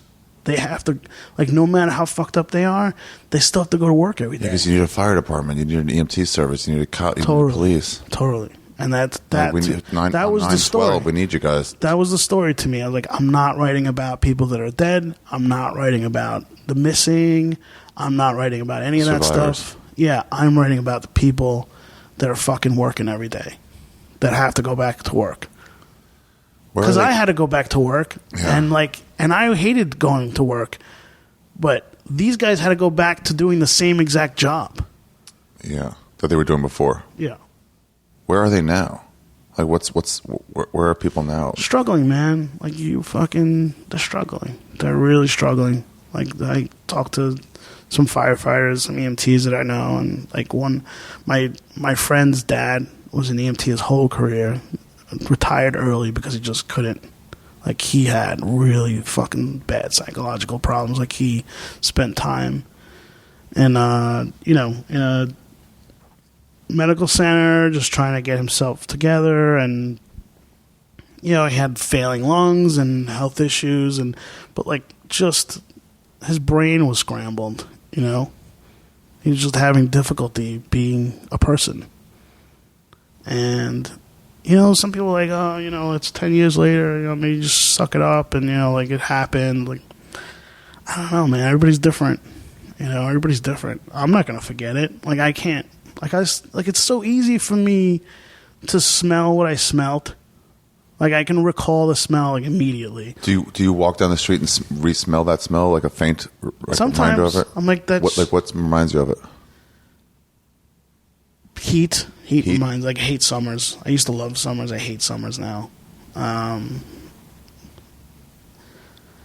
Sometimes I wake up at night and my nose feels like it's burning. Like, I feel like a fire. Like, I'm breathing in fire.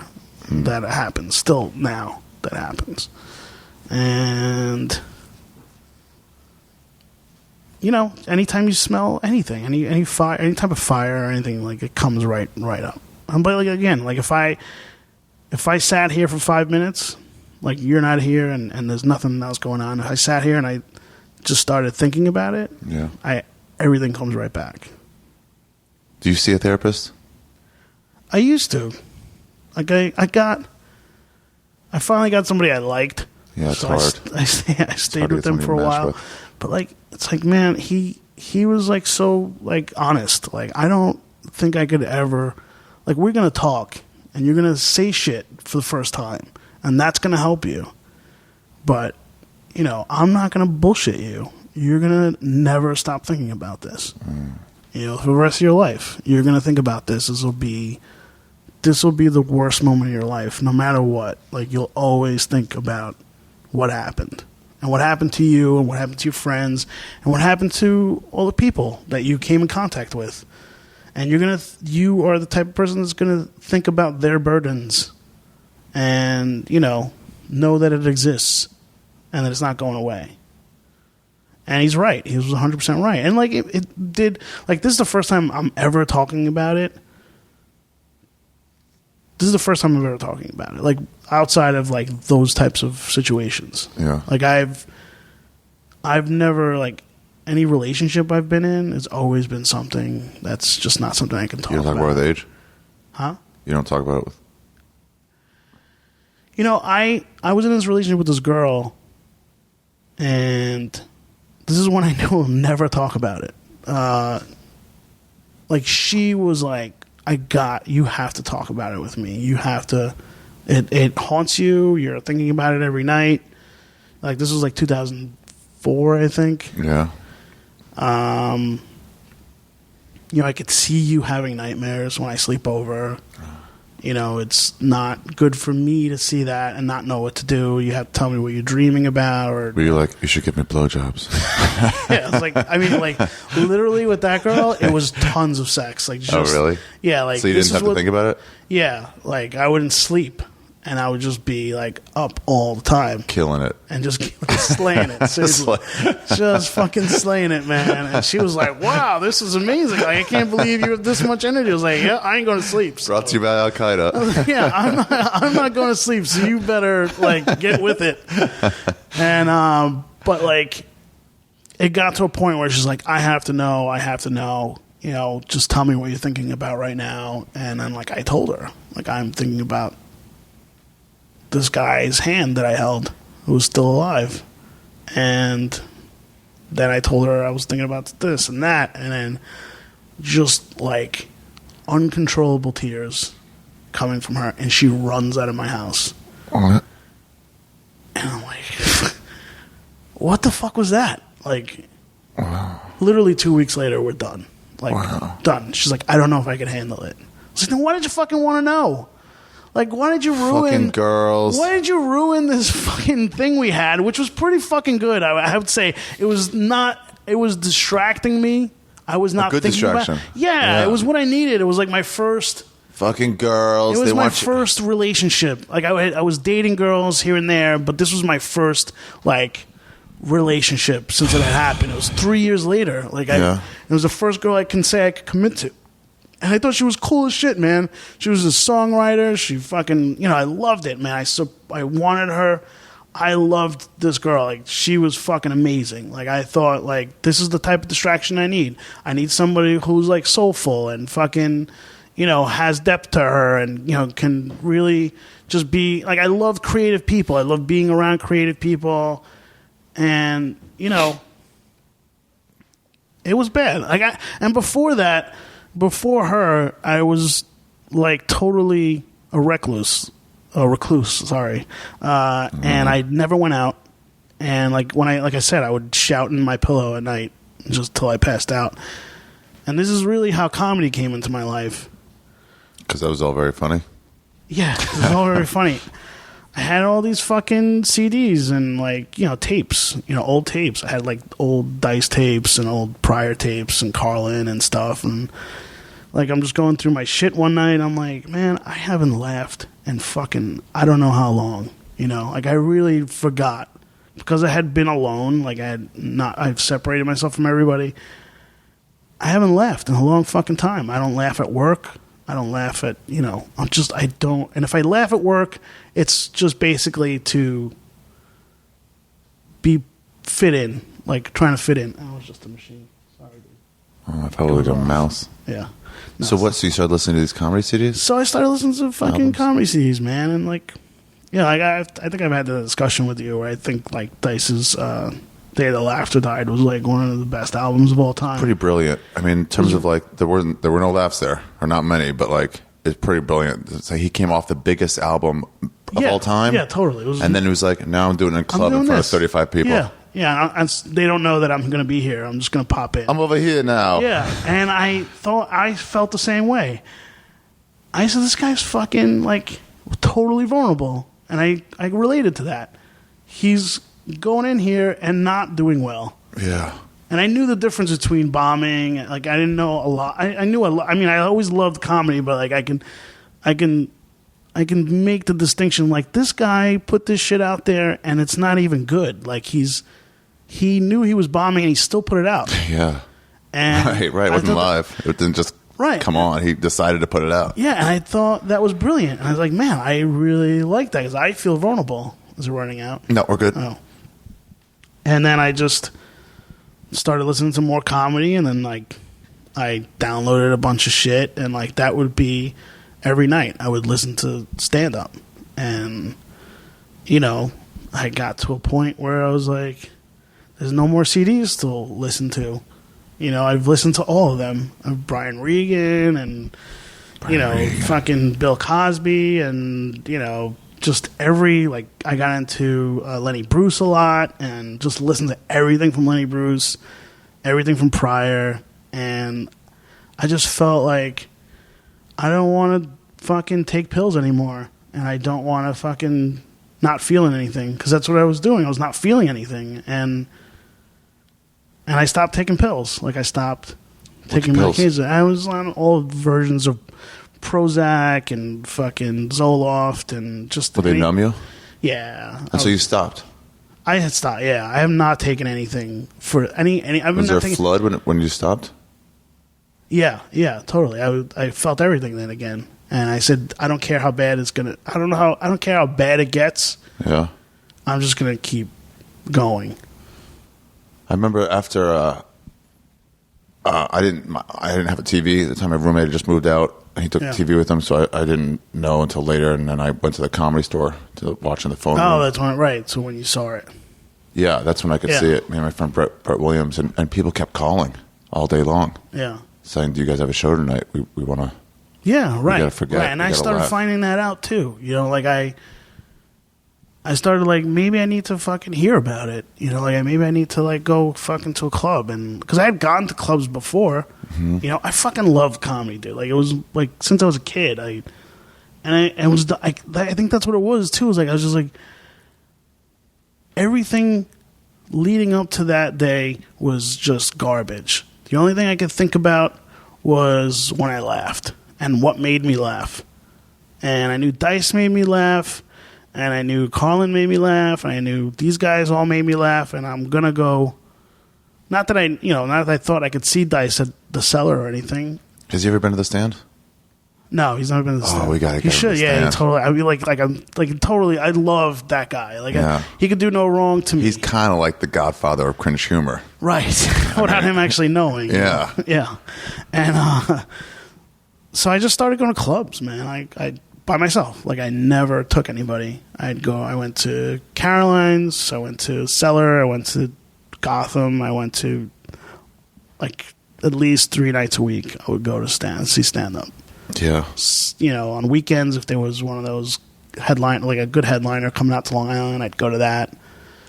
And, little by little, I just started entrenching myself in the scene because people would see me all the time. And they were like, oh, you come to a lot of shows. I was like, yeah, Just How old were you? 25, 27? So I was like 23, 24. All right. Yeah, we recognize people that come all the time. Yeah. Like, are you a comic? Like, no. You're just a guy who likes comedy. There's those people all the time. And I never approached anybody. Amy's like that. After a while, you're like, you come here a lot, huh? Yeah, right. And it's like, you definitely, and I never said anything to anybody. I didn't want, like, I didn't want people to think I was weird or anything like that. Yeah, but come on. But then I met Patrick. Oh, what was he? Another one? Patrick was a fanboy. Another nerd? Fanboy. He was a fanboy. And Pat would, like, design websites for, like, people. Oh, really? Yeah, and he ran Jim Norton's fan club, He had a fan club, and, he had a website called JimNortonFans.com. That was the original cringe humor. Really? JimNortonFans.com. Huh.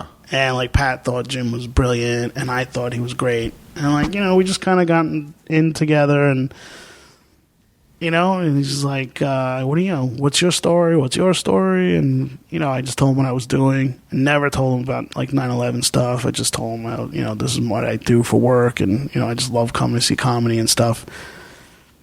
And I just got around like, hey, man, you have, like, this brand you're building. Let me help you out with it, because I just wanted something to do. Right. You know, like something to pour yourself into. Yeah, and that wasn't because work was getting worse. Why because worse? Now I'm back to putting myself in those situations where I'm seeing bad things. Seeing bad things again, and I'm covering stuff that's really awful, and then I somehow got involved in this like autism story. There was like this, I don't know, maybe you don't know or not, but there was like this boom of autism that started happening. I know a lot about autism. Oh, yeah. You do? Yeah. Well, I went to work. I created a magazine with this woman who's a publisher who like brought me out. I had covered this story, and I was writing about autism. I don't know how it happened. It just happened. I just started writing about autism all the time, and it was mostly a lot of local stuff, and then I started getting into national news. And then I'm just contributing to all these different newspapers and magazines. Did you hear about the German pill that can give you autism? No, I haven't heard about that. They made a pill that can give you autism. They can give you autism? So you can study. And they have another pill that makes it go away. You mean like Asperger's? I mean like where you can just like, I'm going to sit here and read for 9 hours. That's not autism. That's it's part of it. It gives you autism. Savant. It's savant. It gives you autism. It gives you an and autistic savant quality or ability. Mm-hmm. That's not what I was experiencing. I was experiencing kids getting abused and like in school systems and like. Yeah, my ex-wife was a behavioral therapist for autistic kids. Right. So I met a behavioral therapist from my old neighborhood, and she's like, "Hey, I know you're a writer. I think you need to, you need to know what's going on. I think you need to tell people what's going on." And like, she like opened up my world to that, and like I became engrossed in that, and I created this magazine called Spectrum Magazine with this woman who had a kid on the spectrum with autism. Spectrum Magazine, yeah. Right, and she said, "Hey, I've been following you, and I'm going to give you this money, and I want you to create this thing." And I'm like, "Okay." And I said yes, knowing that it would take my whole life. Like, basically, it would just engulf, like, I knew I would be working 80 hours a week. And I was like, fuck yes. Perfect. That's exactly what you wanted. That's what I want. I want to not think about anything else. And I will do this for you. You know? And we did that. We created this national magazine with a distribution of 120,000, and we started this trend of like media paying attention to autism, and like the coverage got bigger and bigger and bigger, and it was definitely what we started. Like, we started that. We put so much information out there that it couldn't be ignored anymore. Right. And I was like, this is what I want. I want to fucking just help people and not think about anything else. And I felt good. Like, I was writing about shit that mattered, and it meant something. It wasn't just death. Right. But then that fucking happens, and I start fucking investigating death. I start investigating abuses in third world countries. I'm flying to fucking Serbia. I'm flying to Paraguay. I'm flying to Mexico, and now I'm engulfed in fucking death again. And I'm like, fuck. Like, I really need to stop doing this, I really like. Just need to work on a golf course or something. And like at this point, like I'm also, every time I'm coming home, like if I go on a long trip, I'll come home. First thing I do, go to a comedy club. Where'd you go? Caroline's? Cellar mostly, because Cellar, I could see most comics, like 6 or 7 comics a night. Stay for the second show. Cellar packed back then or no? There was nights they weren't. They were not, definitely weekends. They were always packed. Not like now after Louis. Now they're packed every night. Yeah. But like definitely on weekends they were still sold out on weekends. But I would, I'd go on a Monday and watch 2 shows on Monday. When was this? Like 2005? 2004. It was 2005, 2006. I went there once with Natasha, and we went to Norton, got us in. Yeah. Norton, and we threw dice, whatever. He's like, I'll take you downstairs. It was really cool. But I remember the lineups there was like amazing. Attell, Norton, Chappelle. And I knew some sucker guy was bad. Dov Davidoff killing. It was just like, and I knew it. Those guys weren't even that big yet, but I knew like these guys are gonna be fucking giants, man. That's so fucking funny. They're gonna be giants. And I'd go every chance I got. And I'm like, man, I don't know what I'm going to do, but I can't continue to do this. And somehow, like, Pat and I just started, like, producing shows. We started producing cringe humor shows. And, we'd move around from venue to venue. We were like the alt scene because no club really wanted us. So we were doing, like, bar shows producing in different venues, you know, like, and bringing guys like Norton and Bobby Kelly and Attell and like doing these shows in different areas. It was fucking fun because it's like no one was doing that yet, you know, and like it was fun, man. Like we're just fucking, you know, and we were losing money. It wasn't like we were like close. Like venues were taking so advantage of us. We were like getting half the door, and for some reason, Pat had in his head like, let's take care of these guys. And like not for some reason, like it was a good thing, but like we were overpaying you guys. We were paying like there were nights when we were paying people $300 for a spot. Wow. And I'm like, whatever. We're just having a good time. Who cares? We're just having a good time, and like they deserve it. They've brought happiness into my life. I don't give a fuck if I'm taking money out of my pocket, and Pat didn't care either. Right. So we were just like, yeah, let's do these fucking shows, and like it turned into this thing, and I'm like, man, maybe this is the rest of my life. You know, maybe I should be doing this and not that. Right. You know? And I remember I took this trip. I was working with this organization in D.C. with the magazine. Basically, they would go to third world countries and kind of like get educated on how they handled autism and then try to change it. Okay. And I was like, you know, I want to fucking help out, man. I want to definitely embed myself and do this because I couldn't say no, you know, like to what? To the to not doing it. Like there was no one else doing it, so like I'm like I know about it now. It wasn't going to get done. And it wasn't going to get done by anybody else. Right. It's not like some other job where it's like if I quit, someone else will take over fine. I remember going like to this mom like had contacted them and like she was telling us about how Paraguay handled autism. Basically at a certain age the kids would be taken from their homes. Really? Taken. Just like and they felt like we're doing this for society. Like, if we take them out of their home, they can't hurt anybody. They can't hurt the families. They can't hurt people. Oh, yeah. Kids will bite people. Right. Yeah. So, yeah. We go on a tour of these facilities, right? And, like, the mom that I interviewed, like, beforehand was basically like, you please just find my son. Like, if you find him, just tell me where he is and, you know, please, you know. And I'm like, yeah, sure. You know, I will do everything I can, you know. And we go into this facility. And literally, as soon as you walk in, you smell nothing but shit, just shit. Like the amount of and everyone that works there is wearing masks, you know. And you know, there's like this area, like a pit area, where they just put all the kids into, and they're laying all over each other, and they're like just walking aimlessly, and they're just shitting on themselves And literally, like, they're fucking talking to us, the people in the facility, like this is a great way to handle this problem. Wow. Like, just put them all in here. Wow.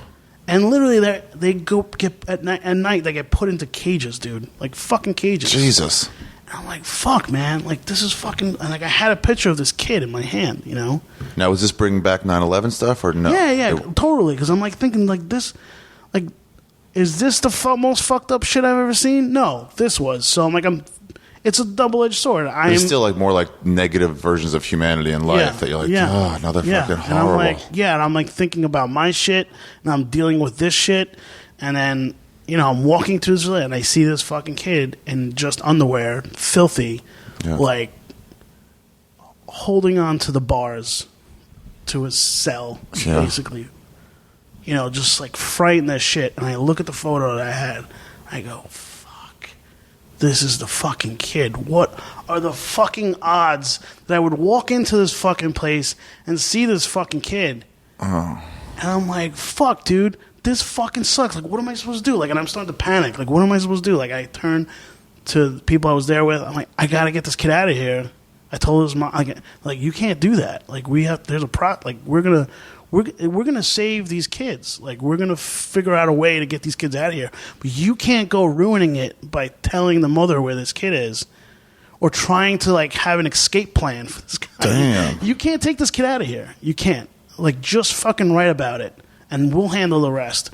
And I'm like, fuck, you know, like I'm fucking, and like we had this guy taking photos with, and they were like okay with us taking photos. Like they were didn't. They was like, it's not a problem. We're not doing anything wrong. This is great. Yeah. You know, so like, photographer snaps this shot of this kid, and the cover of our magazine is this kid holding onto the bars for dear life.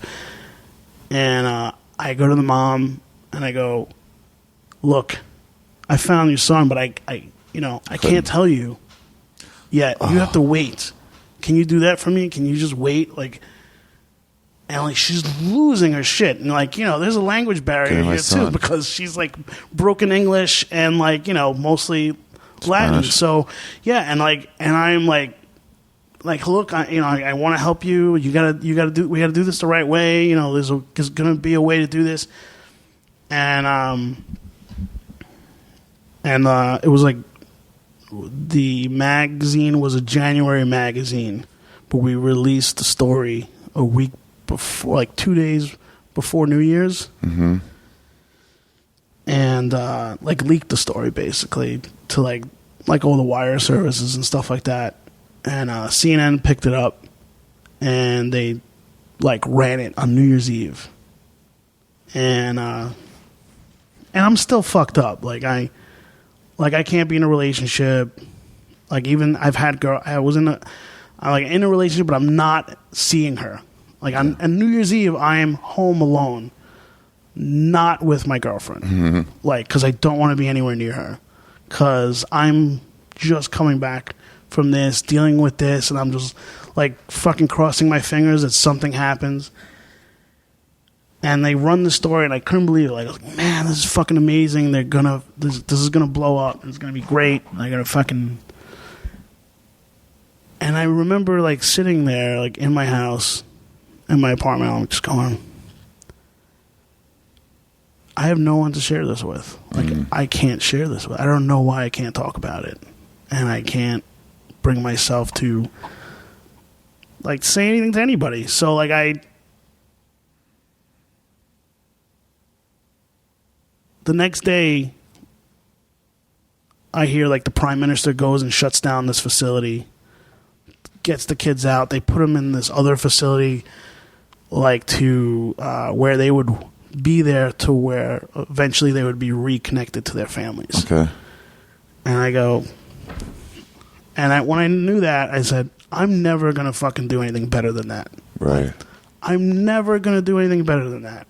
And that day I said, I'm done. Like, I'm done writing for newspapers and magazines. I'm done with this type of journalism. I don't know what I'm going to do, but I know I'm finished. Like, I can't do this anymore. And like, I was fucking basing all this on what I had been building with Patrick and Dave. Like, I met Dave years. I'm like, look, guys, the rest of my life is about comedy. It's the only thing that makes me feel good. So I'm gonna go jump into this. And if you guys want to come with me, great. But I have to do it because it's the only thing that makes me feel like I'm alive. And they're like, yeah, I'm down too. Like Dave was like, I'm totally down. And eventually started a club. Dave and I had already worked on a pilot. What was Kimwitz? Was he like a nerd also? Kimwitz was managing independent hip hop artists. What? You know the guy that's on Hot 97, Peter Rosenberg? No.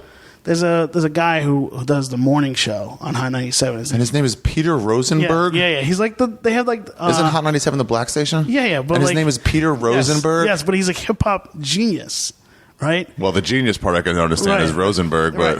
yeah. So he and Dave had a management company. But Peter was like his talk show career, like his DJing career, like morning... Yeah. It was starting to become... like bigger than he thought it would get, and like Dave knew that he was gonna lose that business. Lose Rosenberg. He was gonna lose Rosenberg and lose his entry into that world because Peter was respected and like said, I'm not gonna do this alone. So I'm gonna move away from that too, and it was just all good timing. And Dave and I had already developed a pilot for A&E called Misery Loves Comedy. And I know that's a documentary now that Kevin Pollak is doing, but but created this pilot, and in the pilot was Robert Kelly and Colin Quinn, Patrice O'Neill, Rich Voss, and Bonnie, and it was basically about how miserable they were off stage. You know, like told the story. My whole thing was like, I have to tell this story. I want to tell this story. I want to tell the story about like how fucked up they are off stage. You know, like that's real, and then they make people laugh, and then they go back to being miserable. Yeah. You know, like, people don't know that. Would cry. Yeah, look, they're going home and fucking, trying not to do drugs, basically, like, to make them feel better about themselves. And I wanted to tell that story, and we had a great in at A&E. We felt really good about, the situation. Eventually, they just didn't pick it up because they just felt like it was too dark and might not be the right timing. Right. Well. So I had that taste in my mouth, and I'm like... Everybody comes up to us and asks us to look at contracts and asks us to what they think about this offer and that offer. And, like, we're around them all the time. So, like, I think we're already here. Like, we just need to actually organize ourselves and say, that we're managers and then you did. And I'm going to create content and be producers and, like, do that. And that's really what happened. That's kind of how I left that whole life. That's how you got from reporting to that. Yeah. How often do you think of 9/11 now? Every day. Do you? Oh, totally. I mean, because of... And you won't go back down there? I haven't been back since 2002. Why not? I think because it's like... I mean, it's out of the way, really. Yeah, it really is a whole other world. No one goes to the business district unless they have to absolutely have it, which is Square. Great. You can't avoid Union Square. If the Twin Towers were in Times Square, I probably would have been there already. But like they weren't. They were in the business district, and no one ever goes to the business district unless you work there. Right. And I've never worked there. I've actually been offered jobs in and around the area, and I've always turned them down. Yeah. And I've fucking avoided it. Like the next year. In 2002, the first anniversary, I went down with my friend's family because they asked me to. And, I was there for the whole ceremony, but, like, I didn't get anything out of it. I was just distraught. I was like, I don't want to be here. I don't want to hear the names being called out because I think of all those body bags and those names being attached to it. And, like, I don't want that to be part of that. And, like... It's great for the families. I think it's good. Like, they get healing out of it. They get to be together. And they're in a place where, everyone's feeling the same thing. But for me, just being there, it just... And I, especially now, it's all tourists, man. I can't... Like, I had family in from Italy one year, and they wanted me to take them down there. And I said, absolutely not. I'm not going to go down there. And, like, later I found out they went down... And, like, started taking photos. And, like, I can't... What are you taking photos of, man? What are you taking photos of? A picture of people? Like, no, but, like, what are you... You're just taking a photo of a hole in the ground. Right. Like, what are you accomplishing? Yeah. So, like, to me, it's like... And if I see that, if I go down there, and I see one person snapping a photo... You get mad? Yeah, I don't know if I'll get mad. I just know that I won't be okay with it. I mean, have you seen the memorial? No, I won't. Like, Luisa Diaz, right? Uh-huh. She worked at the 9/11 Museum. Yeah. She actually helped build, just talked launch to her about it. Right. Yeah. And we would talk about it, and she said, hey, I don't think you should come down here. Really? Like, knowing, like, that I was involved in that stuff. Yeah. She goes... Yeah, listen, they're playing 911 calls on loop. Yeah, that's right, she told me. I go, on fucking loop? She's like, yeah, it's horrible. I don't want to work there anymore. I'm quitting, but I'm just letting you know never to come down. Don't go down here. And I just said, fine, I'm not going down. And my dad did that for the longest time. Was like, he wouldn't go to the Holocaust Memorial, and he's like, I remember in my way. I remember. What am I going to go down there and see how they've decided to architecturally I don't want to see it. I don't want to see it. I don't but care. But now he does. I don't like. I'm fucking good, man. Are you happy they put some sort of tribute to what happened there? I don't care. I don't care one way or the other. Would you have been okay if they put another building there? I did a story once. Like, they had these huge, this huge expo one year. Yeah. At the Javits Center. Yeah. Where they invited all people, like all different people in the population. They invited some EMTs, they invited some citizens, some people from out of the state, some people from around that area, like most thousands of people, all to the Javits Center, and basically had a look. They had a it was a study group, like basically what would be acceptable.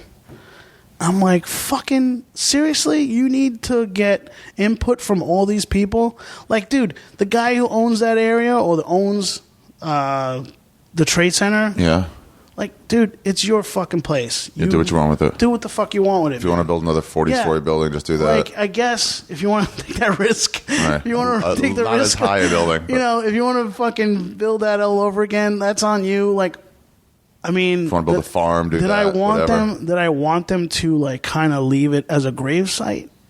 I don't know. Did I don't you? know. I played with that idea in my head, like, but I'm like, why am I thinking about this? You know, like I can't control any of that. I write a couple of columns about it and shit. Like, you know, that's fucked up. You know, but like, really, who the fuck's gonna listen to me? You know, like I'm never gonna be in a place where I can make. You're not a public policy maker. That decision. And why am I wasting time? And why am I caring? I can't care about it. And I didn't. And I stopped thinking about it. And like, that's why I've never been down there. Because if it's gaudy, I'm going to fucking be pissed. You know? I wanted you to take me down there to show me like how far away the triage center was and how far away that stuff was, but we don't have to go down there. It's like, you know, it's like, you know, the triage center was right there. Like basically, so you know. Because I don't remember what World Trade Center was like. I never went down there and saw it. So I just went down there the other day just because I was walking and I came across like, you know, that thing looks like a big fan or something. Right. And I'm like, it didn't even strike me like the World Trade Center was here. Like where would it have been from what block to what? I mean, the Empire State Building is pretty fucking long. Yeah. When you're like walking past it, it's like it takes like 3 minutes to walk through that. I mean, past the building. Yeah, no, it was a big plot of land for sure. And like that. Maybe I'll just go down there. I mean, I don't know. I mean, I've avoided it because like I you know, Rescue Me. I don't know if you ever watched Rescue Me. No. But there's an episode or a scene in Rescue Me where Leary goes down to the Trade Center area and is watching people sell like 9/11 cookies. What? And that was real. People were doing that. People were selling 9/11 memorabilia. Make money off everything. Yeah, and they were selling 9/11 memorabilia. And like so, and I'm sure Leary heard about this and was fucking pissed. So he wrote this scene in the show where he gets out of his car, fucking punches the guy in the head, throws all the cookies on the floor and just pisses on them and then gets arrested. But like, that's probably something that could actually happen. Like if I see that, I would lose my shit. Like I don't want to. Do you think you're ever going to go down there again? I don't know, man. I don't know. Like it's such a moment when you actually go down there. I don't know. I was very emotional when I went back the year after. I mean, it's going to look so much different now. Yeah. It's almost like you can't tell there was ever a thing there. I'm sure you can't. And that would bother me too. Because it'd be like, man, when I'm dead, no one's ever going to think about this. What would not bother you if there was no 9/11? I don't know. Yeah, right. If there was no 9/11, I'd be fine. Yeah. Right. But otherwise, what do you want? I'm like, you're not going to be able to give it to me. Right. This is what I want. Exactly. And like everybody's like, oh, is there closure? I'm like, closure? Why does everyone want closure for everything? It's like, well, there is none. I've talked to people that have been in fucking wars, you know, that have fought and came back from like, you know, the Persian Gulf and, you know, Iraq and stuff like that. It's like, man, fucking closure, dude. Like, what is closure? Like, what are you? Closure is not real. It's like closure with a girlfriend. When yeah. Closure's like, mean? Hey, I just quit this job and I'm leaving, and that's the end of this chapter in my life. You know, closure is like, this relationship didn't work out. I'm done. I'm going to walk away from it. Closure to something that tragic and fucking impactful. Yeah. And like, it could be anything. It could be a guy that gets into an accident and the guy that, you know, his friend that was sitting next to him dies. Yeah. You know how do you what I mean? get closure? You're on never that? going to stop thinking about that guy dying. Yeah. Ever. Like, why would you? You know, like I had like the one person that I got close to, two people in my life that got me also got me out of this. One was my cousin Anna, who like died of cancer a few years ago, and she was like fucking my guiding light, dude. Like she like started to not give up on me. Like people gave up on me. They wrote me off. They were like, he's fucked up, I guess. You know, he hates us. But she was like, no, something's wrong. I'm gonna keep reaching out. Like she kind of dug me out of the hole. My cousin Anna, she kind of dug me out of the hole, and then fucking just as like things are like me and her really like just becoming great friends and like all this great stuff between us, just starting a family. She gets diagnosed with cancer. She dies.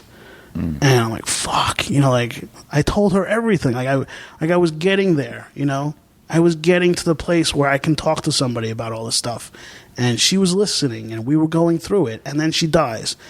And then I meet fucking Mikey D, man. And fucking Mikey D is the same way. Like he just looked at me and goes, man, you're fucked up, right? DeStefano? Yeah, DeStefano was like, he was so blunt about it. Takes from the no one. Right. He goes, you must be really fucked up. What's going on? You know, and like we would talk late at night. He and I would talk from like 2 a.m. to 5 a.m. Almost. He was a good guy. Yeah, it was fucking great. And like he was like, dude, like stop fucking hold on to that shit, man. Like, what are you, a fag? You know? He's like basically telling me, go stop being such a fag. Like, you be in touch with your emotions. And I'm like, wait a minute, you're calling me a fag? Because you're not in touch with your emotions? Because I'm not touching my emotions. But then, like, you know, but like he... You had AIDS, Mikey. And I think, you know what's great about Mike was like he taught me how to say there was nothing you can do. And so I think that's why I stopped seeing a therapist, was because I thought I had fucking a guy in Mike that could knock some sense into me whenever I thought about that stuff. Because Mike was like, don't be mad at anybody. Because sometimes I get angry. Like, you know, I feel like sometimes I'm the only one dealing with this. And he's like, no, you're not. You know, you're not. Don't be fucking like that. Did you ever go to a group? I did. I couldn't stand that. Why? Because that was like... Because there was people in group that were... Like, and again, I'm not saying I'm worse than anybody else, but there was some people who were like, what are you weren't even... Like, you were there maybe 2 days... Like, a day. Like, you were there like nothing. Like, you went in and out. Like, stop talking. Was a lot of people bragging about their pain, their own pain? Some and people and I'm like, I'm not like this. I don't talk about this stuff. I grew up in a situation where I was told to shut the fuck up. Like, you know who teaches that? Huh? You know who teaches that? Yeah, science. Yeah. Right. Well, I was in that. I was in a Christian household, and this is another thing Mike, this is what another thing me and Mike really connected with. Yeah. We grew up in a Catholic home where it's like, you know, you're not supposed to feel anything. You know, Jesus is supposed to like fix all that stuff. Right, yeah. Jesus is going to take all your pain away and all that stuff, but, you know, you can't complain about it. You can't, you know, you have to keep going. You have to help others. And I'm like, I am helping others, but, like, I'm still going home and I'm still fucking thinking about it. And I'm still fucking distracted with just that and not thinking about anything. I can't hold a relationship. I can't fucking start a family. Like, all these things that I wanted to do, because at some point I know that I'm gonna have to face this with that person. Yeah. And I can't do it. And so Mike was like saying, dude, let go of that shit, man. Like, you know, I'm going to tell you to tell me what the fuck happened. I'm not going to beat around the bush. Otherwise, you and I, we just have nothing to talk about then. Because I know that's what you're thinking it's about. It's on your right? mind. Yeah, I know. Like, I'm not going to bullshit you. You're not going to bullshit me. I know what's going on. So, like, we connected about, like, you were told your whole life not to say anything. You were told not to talk about, you know, a situation in your family. You were told not to complain about this or that. You were just always told to suck it the fuck up, like, and move on. And that's going to destroy you. And he kept taking stuff out of me, like, literally. Like, and then you hear Mike, you know, we have this documentary we're doing, and, you know, it'll be out soon, I promise, but in that he talks about the, like, Buddhism, and, like, he wasn't spiritual. He wasn't like, you know, I believe in God or anything like that, but he believed in this thing, like, the monks, like, meditate. They meditate, and, like, there's this process, I forget what it's called, but, like, where they take your hands and they put their heads against each other, and the monk takes all your negative energy, like, and gives you his positive energy. That sounds good. Yeah. And Mike goes, that's what I believe in. I believe in that because it worked. He said, like, when I would do that, it fucking made me feel amazing. And and that's what we're doing. And I'm not going to hold your hand. He goes, like, I'm not going to touch you. I'm not going to hold your hand, but you're going to tell me everything. Oh, you're negative. Yeah, and I'm going to tell you some positive shit. And you're going to embrace all that. And then I'm going to take some of your shit, and you're going to just let that shit out. And I'm like, all right. And I did that, and I would feel better. And I'll get closer and closer to Mike, and fucking Mike dies. And fucking, I'm like, man, I can't get close to anybody. So, like, I struggle. How long ago did Stefano die? Mike died in 2011. Yeah. Mike died in 2011. And I struggle with that. I struggle with getting close to people because I think they're going to die. So that I deal with that today. Like, that is a pain for me. When are you getting married? Never. Yeah, let's wrap it up. Sure. It's taking forever. Thanks, Ari. I just went over it started the counter over again. Oh, I've never did it? seen that before. I don't think I've ever gone where it starts the counter over again. Yeah. Well, interesting. Are you going to lose anything? Hopefully not, but that would have just been like a minute. It was like 45 seconds into the new run if it did. I guess I never talked about this. So I'm glad you did. Yeah. Like How do you feel talking about it? I have mixed emotions about it. Like, I'm sucking back tears a lot. Yeah, I saw. Like, I'm not. Also, like, you're talking about it, but then you're talking about it to a Jew, so that's like positive and negative. Oh, yeah. The last therapist I went to was a Jew. He was great. Oh, really? Yeah. There's a lot of us that are. that's not an anomaly. Look, my partner's a Jew. Like, I love him. He's great. We fight all the time, but he's great. Yeah. He's an awesome guy, and he understands. Like, that's the great thing about Dave too. Like, he, knows I need my day once in a while. You want people to reach out to you or no? You want to provide people here like your Twitter address or something or no? No. Okay. Dude, I'm behind the scenes. I don't want. I mean, look, my name is my name. If people want to say hi to me, they can say hi to me. I'm not promoting anything. Well, you do run a great club in New York. Yes, and that was the other thing too, man. Very possibly the most talented, the most intoxicating thing club in New York. The most intoxicating thing is listening to people laugh in a comedy club, and second most intoxicating thing as many is headaches beer. As it brings, as many all the bullshit I deal with. Yeah. The fighting with our partner. Like, my brother and I fight all the time. I'm sure. But I think he's mad at me for hijacking the Twitter account. Oh, is he? He said some stuff. He wasn't smiling about it. How many tweets did you put out? Two? Just one. Oh, one. And then I retweeted it and said, "Wow, that's so cool of you guys to say such nice things." It's not a big deal. And he was like, "We like black cock, huh?" And I was like, "Yeah, I'm as surprised as you were, Paul." Yeah, I mean, anytime I really feel like garbage, I walk into that room. It's pretty nice. And I just sit down. Yeah. I'm like, I'm doing it for this reason. I'm not doing it for anything else. I get to laugh anytime I want. You're running a great club. And honestly, in terms of the cringe humor background of that club, when I get in trouble with Mexicans or with feminists or whatever, when they call the club, it's just like, I'm so, there's always that fear of is someone going to react badly? Is Comedy Central going to say whatever? It's instead of just doing but with the stand, it's there is no fear of that. I don't think that needs to be. Well, there doesn't, but so many people back down. And with the stand, you just go with you should ban this. With the Mexicans once, you should not let him perform there that night. And you just see Patrick going, not going to happen. No, and I when he goes, "Hey, we're really excited to have Ari Shaffir tonight." Fuck you guys. They're not going to listen to you. I mean, those guys don't go to comedy clubs. No, they don't go to They're non-customers. No, right. They're non-customers. I'm not worried about your that. Business. There's more comedy fans that get it. Yeah. Even with all this garbage going around. Yeah. With the PC police everywhere. Mm-hmm. They've changed from PC police to PC Gestapo. Right. Totally. And I'm like, if we give into that, then I might as well shut the doors. You strengthen their cause. I might as well shut the doors, man. You strengthen their cause by giving into it. I didn't get into this so that I can be told who should be on stage, Right. I didn't. I didn't get into being a manager and being in production and stuff to be told what content is correct and acceptable. And you're doing well as a manager now. You just got Big J's first hour special. There you go, man. That's going to be really inappropriate. What? The content is going to be very inappropriate. Yeah, sure. Yes, it will be. I'm okay with that. Yeah. I love being around you guys because, I mean, you know, as fucked up as I am, I know that you guys go to work every night, you know, and you guys are fucked up too. And you I guys, guess it is. Like, we're fucked up too, but we're not like in a group like moaning about it. no, you're going out and making people, like, you're putting all that shit aside and you're making other people laugh. And Or we're using it to be like, hey, laugh at this part I'm fucked up on. I tell any client who's like self-doubt, like when anybody has self-doubt about any client, I tell them, like, look, don't go into a club pissed off. You know, don't go on stage pissed off. Like, those fucking people that paid for a ticket or made the effort to come. Yeah.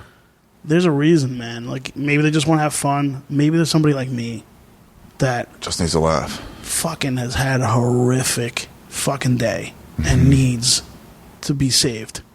Literally, like, saved. Because I can honestly say, if I didn't go to comedy clubs, I'd be home thinking about everything and, like, not wanting to be alive.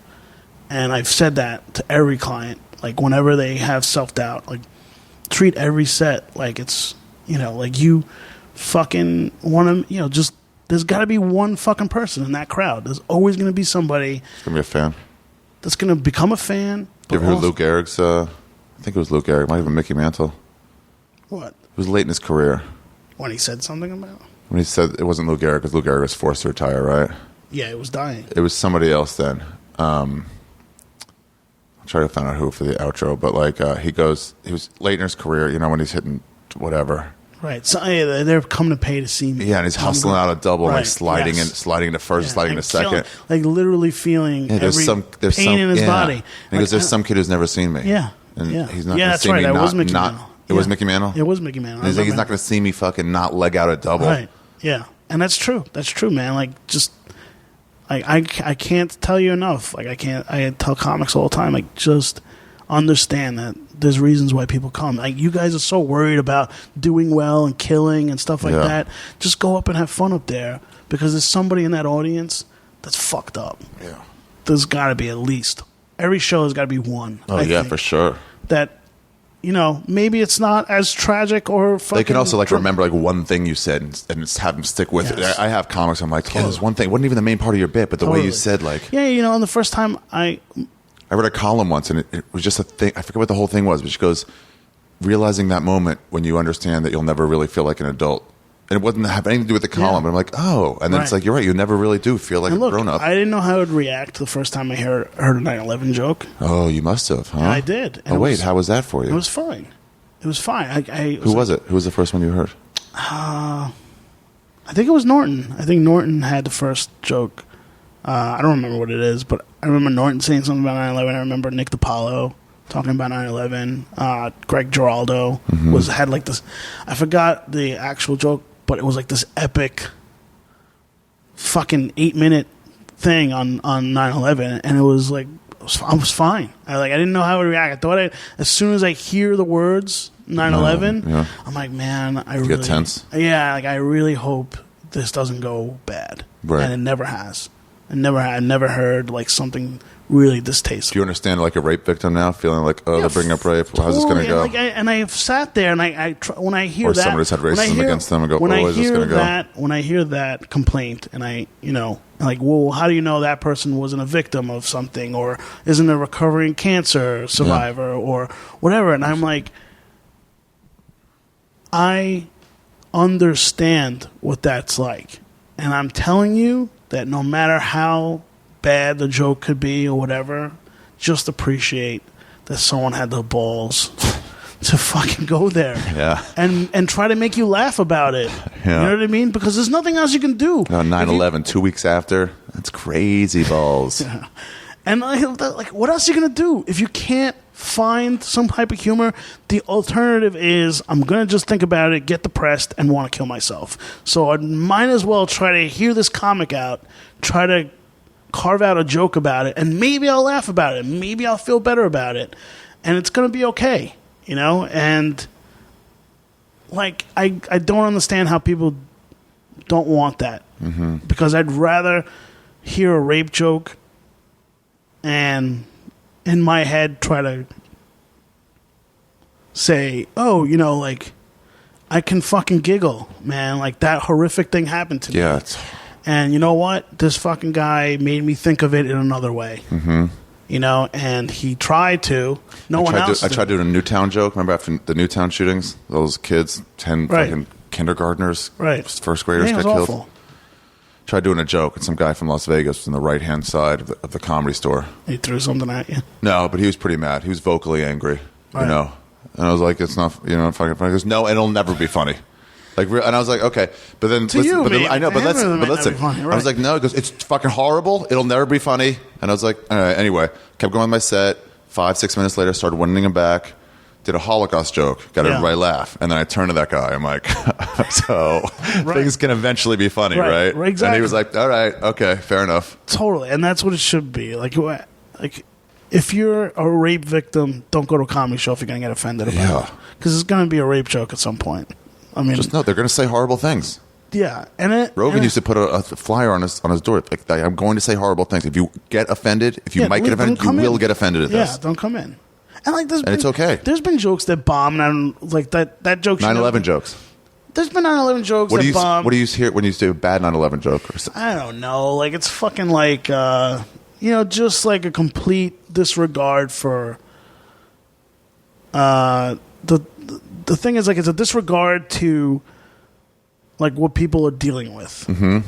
And I'm like, as bad as the joke is because it doesn't make any sense or whatever, I'm not going to hate that comic. I'm going to hate the joke because it's like... Hate the joke. It's not a good joke. Hate the joke. But I'm not going to hate the comic, and I'm also going to put in my head, like, that guy has no idea. And I'm not going to blame him for it. He's just making some type of observation. He's trying to carve something out that may be funny. And at the end of the day, he's doing his job.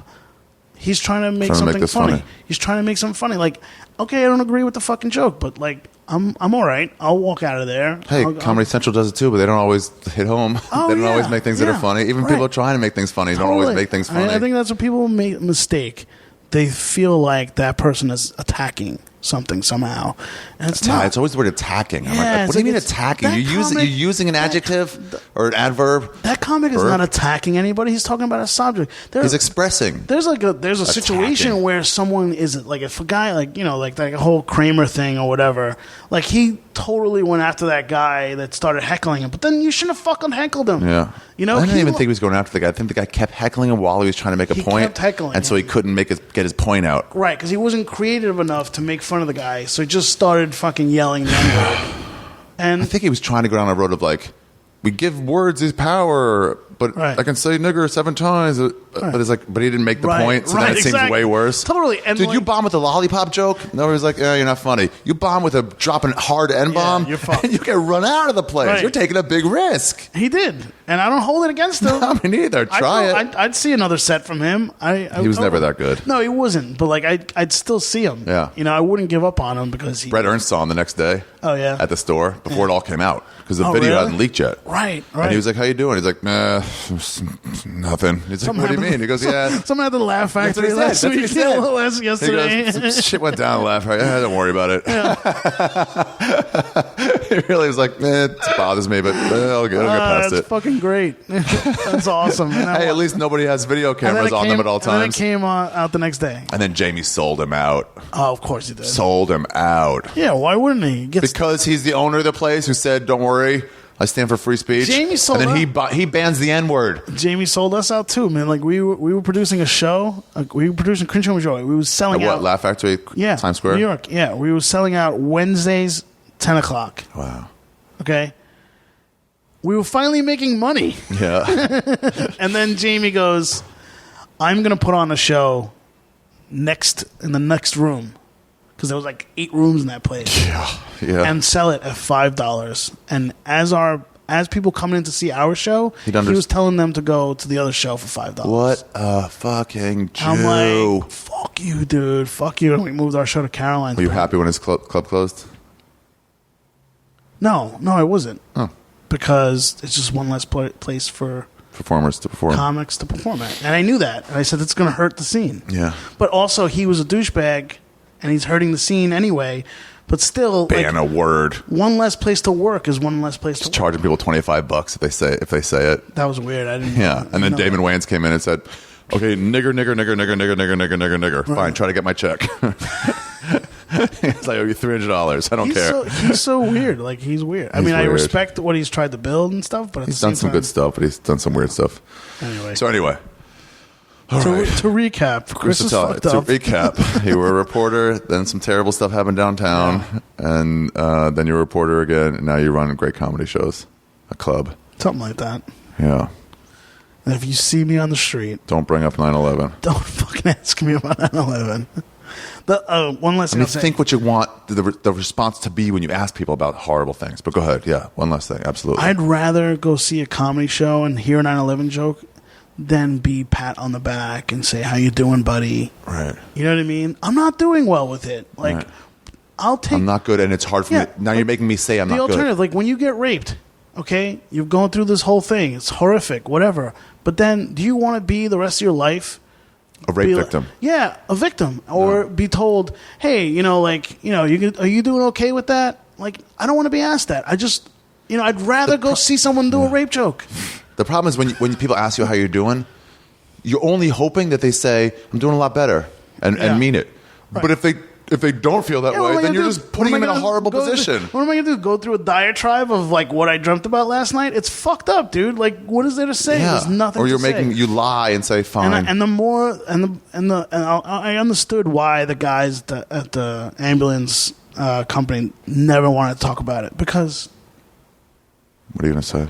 How are you doing? Shit. I'm doing like shit. I'm really struggling with it. Like, and that would be every day. And you would have to say that every day. So instead of saying that, people just stop talking about it. Right.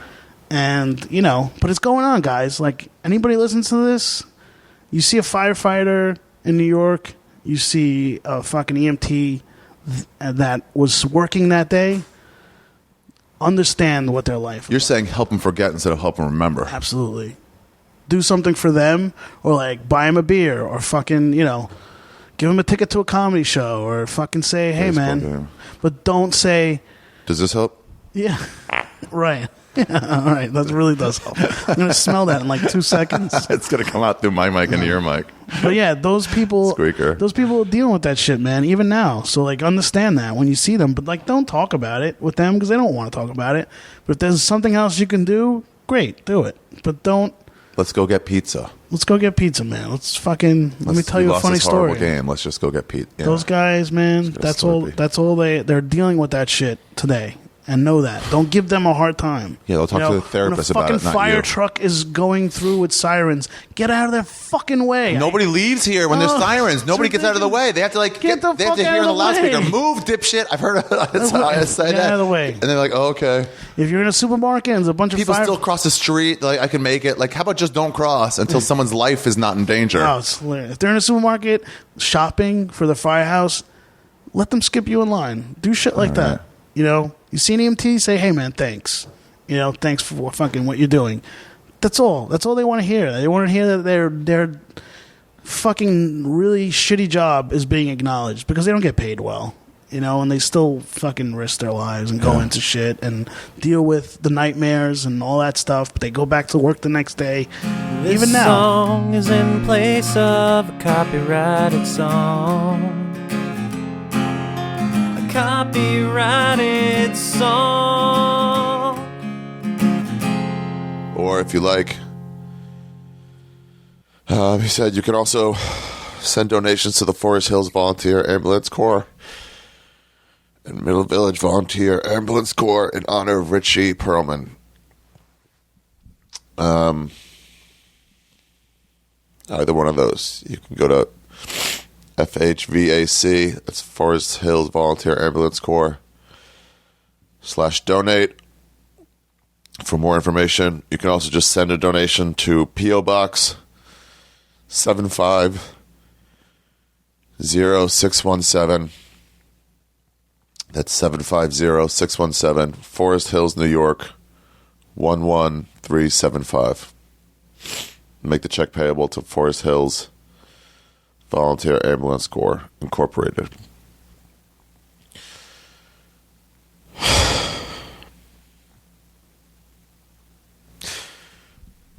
All right. Well, I'm sorry to make you guys cry sometimes, but